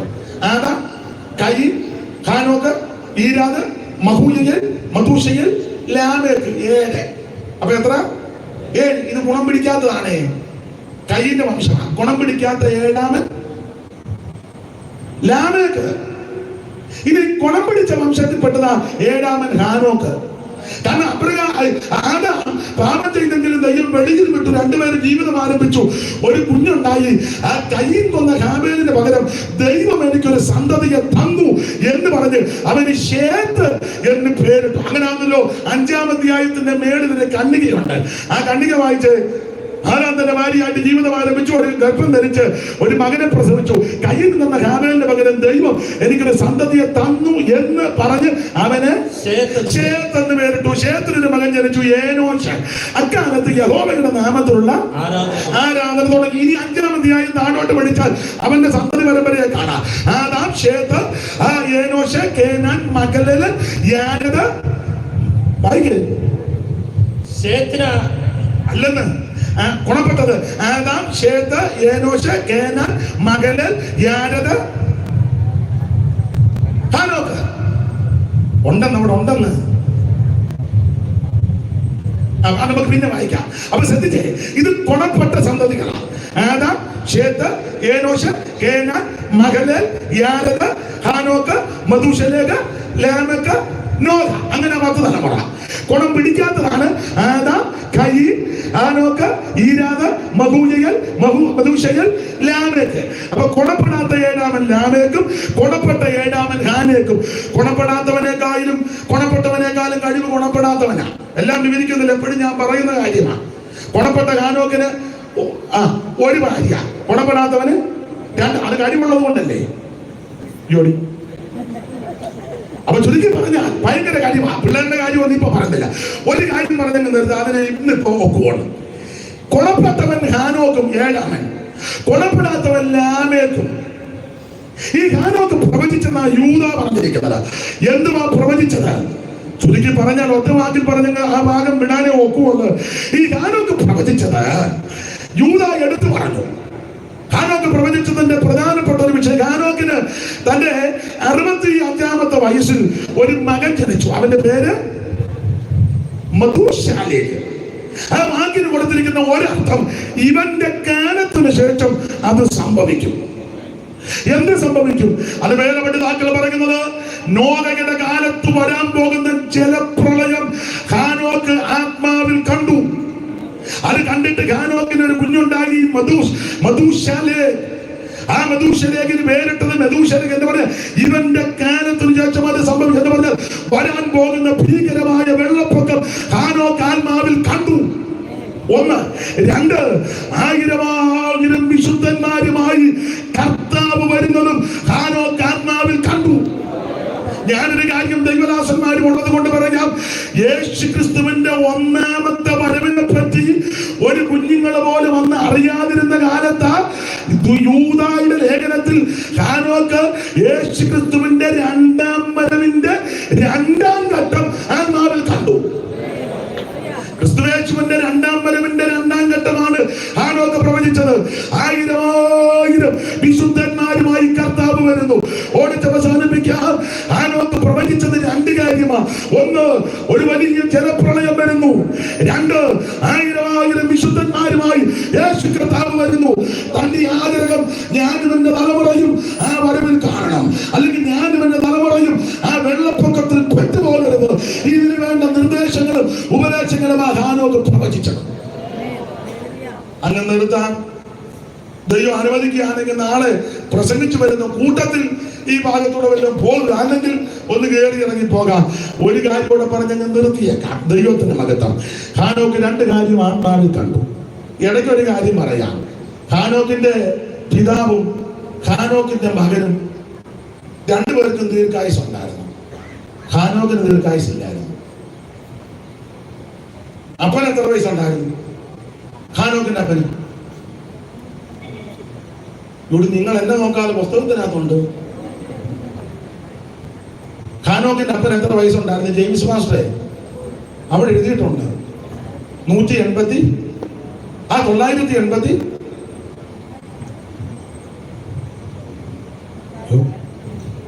അവിടെ ഉണ്ടെന്ന്. ഹാനോക്കിന്റെ അപ്പൻ 960 മകന്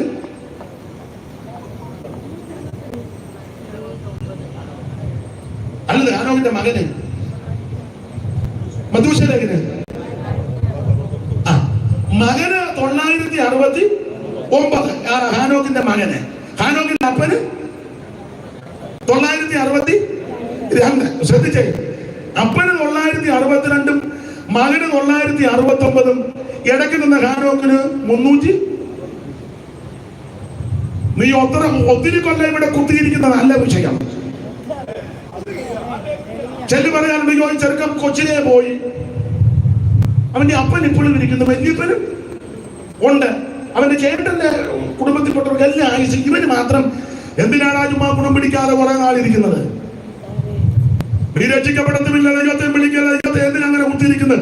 രക്ഷിക്കപ്പെട്ട് ദൈവകൃപേ നല്ല ഊശിനോടെ 10 ദിവസമേ നിന്നോളെങ്കിൽ അതാ ശ്രേഷ്ഠം. അതുകൊണ്ട് പെട്ടെന്ന് കടന്നു പോകുന്നവരെ കുറിച്ച് നിരാശപ്പെടുകയത്. അപ്പന് പ്രായം നന്നായിട്ടുണ്ടായിരുന്നു, മകനും നന്നായിട്ട് പ്രായം. പക്ഷെ ഇടയ്ക്ക് ഹാനോക്കിന് 365. അത് പറഞ്ഞെങ്കിൽ നിർത്താനാ പറഞ്ഞത്. കുറച്ച് ആയുസേ ഉള്ളായിരുന്നു അക്കാലം വെച്ച് നോക്കുമ്പോൾ.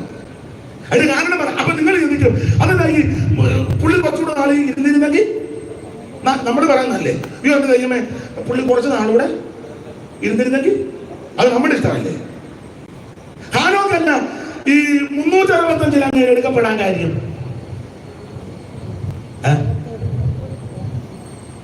ഏതാനും സമയം പോയി അതോടെ പറഞ്ഞു വെച്ചപ്പെടുന്നുള്ളൂ. ആർവില്ലല്ലാതെ അല്ല, നമ്മളെല്ലാം ചിന്തിക്കുകയല്ലേ, എന്ത് വെച്ചാൽ പെട്ടെന്ന് വിടാം, ഇതോടെ കേട്ടത് ലാസ്റ്റ് കുളുകില്ല, വിമിഷ്ടം മാറും. അപ്പൊ ശ്രദ്ധിച്ചേ, ഇതെന്തിനാന്ന് ചോദിച്ചാൽ അപ്പൻ 962 വർഷം, മകൻ 969 വർഷം. പക്ഷേ ഹാനോക്ക് മാത്രം 300. നമുക്കെല്ലാം ചിന്ത വരാതിന് പുള്ളി കുറച്ച് നാളോടെ ജീവിച്ചിരുന്നേ. അതിന്റെ കാര്യം കൂടെ പറഞ്ഞ് നിർത്താം, വിസ്തരിച്ച് പോകേണ്ടതാ. ഞാൻ ദൈവകൃപയെ ശരണപ്പെട്ട് വേറെ വാക്യങ്ങളൊക്കെ ചേർത്ത് കോർത്തിണക്കി തത്തുല്യമായ പാട്ടുകൊണ്ട് ഇന്ന് ഞാൻ അങ്ങ് അടങ്ങുക. നാളെ ആട്ടെ, അപ്പൊ പാട്ടൊന്നും പാടുന്നില്ല. അപ്പൊ ശ്രദ്ധിക്കുക, ഈ നമ്മൾ ചിന്തിക്കും അയ്യോ ഈ പ്രായത്തിൽ അങ്ങ് പോയല്ലോ എന്ന്. പോയതെല്ലാം കൊണ്ട് അങ്ങ് കൊണ്ടുപോയതാ. കാരണം പറയാം, ഈ ഹാനോക്ക് പ്രവചിച്ചു. ആ കാലത്ത് തന്നെ ലാമക്ക് അവൻ കൊണപ്പെടാത്തവനാ. ഇനി അവനെ പറ്റി 1-2 വാക്യം ഒന്ന് വായിച്ചപ്പോ ഞാൻ ഇത് തെളിയിച്ച ചങ്ങ് നിർത്താം. ആ 4-ാം അധ്യായത്തിന്റെ 19 മുതൽ താഴോട്ട് ഓടിച്ചു വായിച്ചു. ലാമക്ക് 2 ഭാര്യമാരെ എടുത്തു. ഒരുത്തിക്ക് ആദ എന്നും മറ്റവർക്ക് സില്ല എന്നും പേര്. ആദാ യാവാലിനെ പ്രസവിച്ചു. അവൻ കൂടാരവാസികൾക്കും പശുപാലകന്മാർക്കും പിതാവായിരുന്നു. അവന്റെ ബ്രദർ യൂബാൽ അവൻ കിന്നരവും വേണവും പ്രയോഗിക്കുന്നവർക്ക് തലതൊട്ടപ്പനായിരുന്നു. യവന്റെ സില്ല തൂമ്പൽ കൈയിനെ പ്രസവിച്ചു. അവൻ ചെമ്പ് കൊണ്ട് ഇരുമ്പ് കൊണ്ട് ആയുധമുണ്ടാക്കുന്നവർക്കെല്ലാം അപ്പനായിരുന്നു. പിന്നെ ഇളയൊരു പെങ്ങളാണ് നയമ. ഇനി അടുത്ത വാക്യം വായിര്. തന്റെ ഭാര്യമാരോട് പറഞ്ഞത്, ആ ലാമക്ക് ഭാര്യമാരോട് വീരസാഹസികത പറയുക. ലാമക്ക് തന്റെ ഭാര്യമാരോട് പറഞ്ഞത്, ആദയും സില്ലയുമായുള്ളവരെ എന്റെ വാക്ക് കേൾപ്പി, എന്റെ വാക്ക് കേൾപ്പി. ലാമേക്കിന്റെ ഭാര്യമാരെ എന്റെ വചനത്തിന് ചെവി തരുവിൻ. അടുത്തത്, എന്റെ മുറിവിന് പകരം ഞാനൊരു പുരുഷനെ എന്റെ പരിക്കിന് പകരം ഒരു യുവാവിനെയും കൊല്ലും. ഞാൻ ഒരുത്തനെ കൊല്ലും. വിസ്തരിക്കാൻ നേരമില്ല. ആരാന്ന് ചോദിച്ചാൽ ഹാനോക്കിനെ കൊല്ലുമെന്നാണ് ഇവൻ പദ്ധതി ഇട്ടത്. ലാമക്ക് ഭാര്യമാരോട് പറഞ്ഞു, ഞാൻ ഹാനോക്കിനെ, എന്റെ ഭാഷയാ, ഹാനോക്കിനെ തട്ടും, കൊല്ലും. കാരണമല്ല, 10 കെട്ട് നടക്കുന്നവരുടെ കാര്യം ഹാനോക്ക് നന്നായിട്ട് പ്രവചിച്ചു. ക്രമം കെട്ട്, ഭക്തി കെട്ടും പ്രപഞ്ചബോധങ്ങളുമൊക്കെ അനുസരിച്ച് അക്കാലത്ത് 2 ഭാര്യമാരുമായിട്ട് നടക്കുക. ഗുണ്ടായുസം, അടിപിടി, സാംസ്കാരികമാണൊക്കെ കല, ഭരതനാട്യം, കുച്ചിപ്പുടി, പെന്തിക്കോസുകാരും സ്റ്റേജിൽ കയറി ഡാൻസ്, സ്റ്റേജിൽ കയറി ഡാൻസ്. ഇതെങ്ങനെ ഉപദേശിച്ച് പറഞ്ഞ അട്ടപ്പാടിക്ക് ട്രാൻസ്ഫർ ഉറപ്പാന്നില്ല. എത്ര എണ്ണം തന്നെ വിട്ടേക്കുന്നു. ഇനി എന്നാ ഉറപ്പാക്കാനാ? നിങ്ങളൊന്ന് പറഞ്ഞേ, വിവരം അറിയും. പിന്നെ എന്നെ ഈ പരുവത്തിന് വിട്ടിരിക്കുന്നത് കൊണ്ട് ഞാൻ പറയുന്നത് വലിയ കുഴപ്പം. കറിയാച്ച ഞാൻ പറഞ്ഞാൽ കറിയാച്ച വേണ്ടരുത്, ഞാൻ പരുവത്തിന് പറഞ്ഞോളാം. അപ്പൊ ചുരുക്കി പറഞ്ഞാൽ ഇതിന് ക്ലിമാസുകളിലല്ലേ മൊത്തം നടക്കുന്നത്. 10 കെട്ട് നടക്കുന്ന, ക്രമം കെട്ട്, വഴിവിട്ട്, വ്യവസ്ഥ തെറ്റി, പ്രമാണത്തിന് നടക്കുക. ഇത് ഹാനോക്ക് ശക്തമായി പ്രവചിച്ചു. എന്ന് പറഞ്ഞാൽ ലാമേക്കിനി അവന്റെ തലമുറയുമല്ല, പ്രമാണം വിട്ട്, വഴിവിട്ട്, വ്യവസ്ഥ തെറ്റി, കൽപ്പന തെറ്റിച്ച് നടക്കുന്ന കാര്യം ഹാനോക്ക് ശക്തമായിട്ട് പ്രവചിച്ചു. പ്രവചിച്ചപ്പോൾ ലാമക്ക് പറഞ്ഞു, ഞാൻ ഇവനെ കൊല്ലും. ഇന്ന് പറയുന്നില്ലേ, എഴുതി കൊല്ലാൻ ഫേസ്ബുക്ക്, വാട്സപ്പ്, കുന്തം, ഓടാലി, നിന്റെ വാട്സപ്പ്, നിന്റെ പഠിച്ച ദൈവം തകർക്കും. വാട്സാപ്പ് കൊല്ലുകല്ലേ. ഹാനോക്കിനെ കൊല്ലുമെന്ന് ലാമക്ക് തീരുമാനിച്ചു. ഭാര്യമാരോട് പറയുക, എന്റെ പരിക്ക്, ഇവന് പരിക്കുണ്ടാക്കി, എന്റെ ഇവന് മുറിവ് വന്നു. അപ്പൊ ഇവൻ തീരുമാനിച്ചു, ഇവന് അന്നലെ കൗൺസിലൊക്കെ കയറി കസറുന്നത് ഒരുത്തനെ കൊല്ലാനെ, തകർക്കാൻ. എന്റെ മുറിവ്, എന്റെ പരിക്ക്, ഞാൻ ഒരുത്തനെ കൊല്ലും. ആര്? ഹാനോക്കിനെ കൊല്ലും. എന്നാ കാര്യം? അവൻ ഇങ്ങനെയൊക്കെയാ പ്രവചിക്കുന്നത്. ഞാൻ പ്രവചനം എന്ന് പറഞ്ഞ ഇന്ന് പ്രവചിക്കുന്ന പ്രവചനമല്ല, വചനത്തിന്റെ പ്രവചനമാണ്. വേറെ പ്രവചനമല്ല പറഞ്ഞത്. ഇങ്ങനെയൊക്കെ ഇവൻ പ്രവചിക്കുന്നു, ഇവന് ഞാൻ കൊല്ലും. ആ കൊല്ലാനുള്ള സാധ്യതകളുണ്ട്. പിള്ളേർ ഗുണ്ടായുസമാണ് ലാമക്കിന്റെ. കാരണം ചെമ്പ് കൊണ്ട്, ഇരുമ്പ് കൊണ്ടും ആയുധം തീർത്ത് വെച്ചിട്ടുണ്ട്. ഇടികത്തെ നെഞ്ചക്കും വടിവാളും നാടൻ ബോംബും സകല സന്നാഹങ്ങളും അവരുടെ പിള്ളേർ ഒരുക്കി വെച്ചിട്ടുണ്ട്. കാശുമുണ്ട്, കലയും സംസ്കാരവും, പിന്നെ കൂടാരവാസി ഫാം ഉണ്ട്. ഫാം ഇഷ്ടം പോലെ കാശിന്റെ അയ്യര്. അപ്പൊ കാശിന് കാശ്, ആയുധത്തിന് ആയുധം, ആൽബലത്തിന് ആൽബലം. അപ്പൊ കൊല്ലാൻ എളുപ്പമല്ലയോ? ഹാനോക്കിന് ഇതൊന്നുമില്ല. ഹാനോക്ക് ആകെ ദൈവത്തോട് കൂടെ നടക്കാം 300 കൊല്ലം. സ്തോത്രം. അപ്പൊ ഇവൻ പറഞ്ഞു, ഞാൻ ഇവനെ കൊല്ലും. സ്വർഗം അനുവദിക്കത്തില്ല. ദൈവത്തിന് മഹത്വം. ലാമക്കും അവന്റെ സകല സന്നായുധങ്ങളും അവൻ ഹാനോക്കിനെ കൊല്ലാൻ പദ്ധതി കിട്ടപ്പോൾ ഒരു സുപ്രഭാതത്തിൽ ദൈവം തമ്പുരാൻ ഇറങ്ങി വന്നേച്ച് പറഞ്ഞു, മോനെ, നിനക്ക് ചില കാര്യം അറിയത്തില്ല. നീ കണ്ണുമടച്ച് എന്റെ കൂടെ അങ്ങ് നടക്കുക. പക്ഷെ നിന്നെ തകർക്കുവാൻ, നിന്നെ മുടിച്ചു കളയുവാൻ, നിന്നെ വകവരുത്തുവാൻ ഒരുത്തൻ പദ്ധതി കിട്ടുന്നുണ്ട്. അതുകൊണ്ട് ഇന്ന് പകൽ നിന്നെ ഞാനങ്ങ് എടുക്കാൻ പോവാ. അവന്റെ കയ്യിൽ ദൈവം നിന്നെ കൊടുക്കത്തില്ല. വൈദ്യുതിയുടെ ഇഷ്ടത്തിന് ദൈവം നിന്നെ ഏൽപ്പിക്കത്തില്ല. ഇന്ന് രാത്രി അനർത്ഥവശത്ത് കൂടാരത്തിൽ ഒളിപ്പിക്കുന്ന ദൈവം, തിരുവാസത്തിന്റെ മറവിൽ നിന്നെ മറക്കുന്ന ദൈവം. ഞാൻ ചിലരോട് വചനത്തിൽ കൂടെ ദൂരാ പറയുന്നത്, നിന്നെ മുടിച്ചു കളയുവാൻ, തകർക്കുവാൻ വൈദ്യുതിയുടെ ഇഷ്ടത്തിന് ദൈവം നിന്നെ വിട്ടുകൊടുക്കത്തില്ല. നിന്നെ അനർത്ഥവശത്ത് കൂടാരത്തിൽ ഒളിപ്പിക്കും. ലാമക്കിന്റെ ഇഷ്ടത്തിന് ദൈവം നിന്നെ വിട്ടുകൊടുക്കത്തില്ല.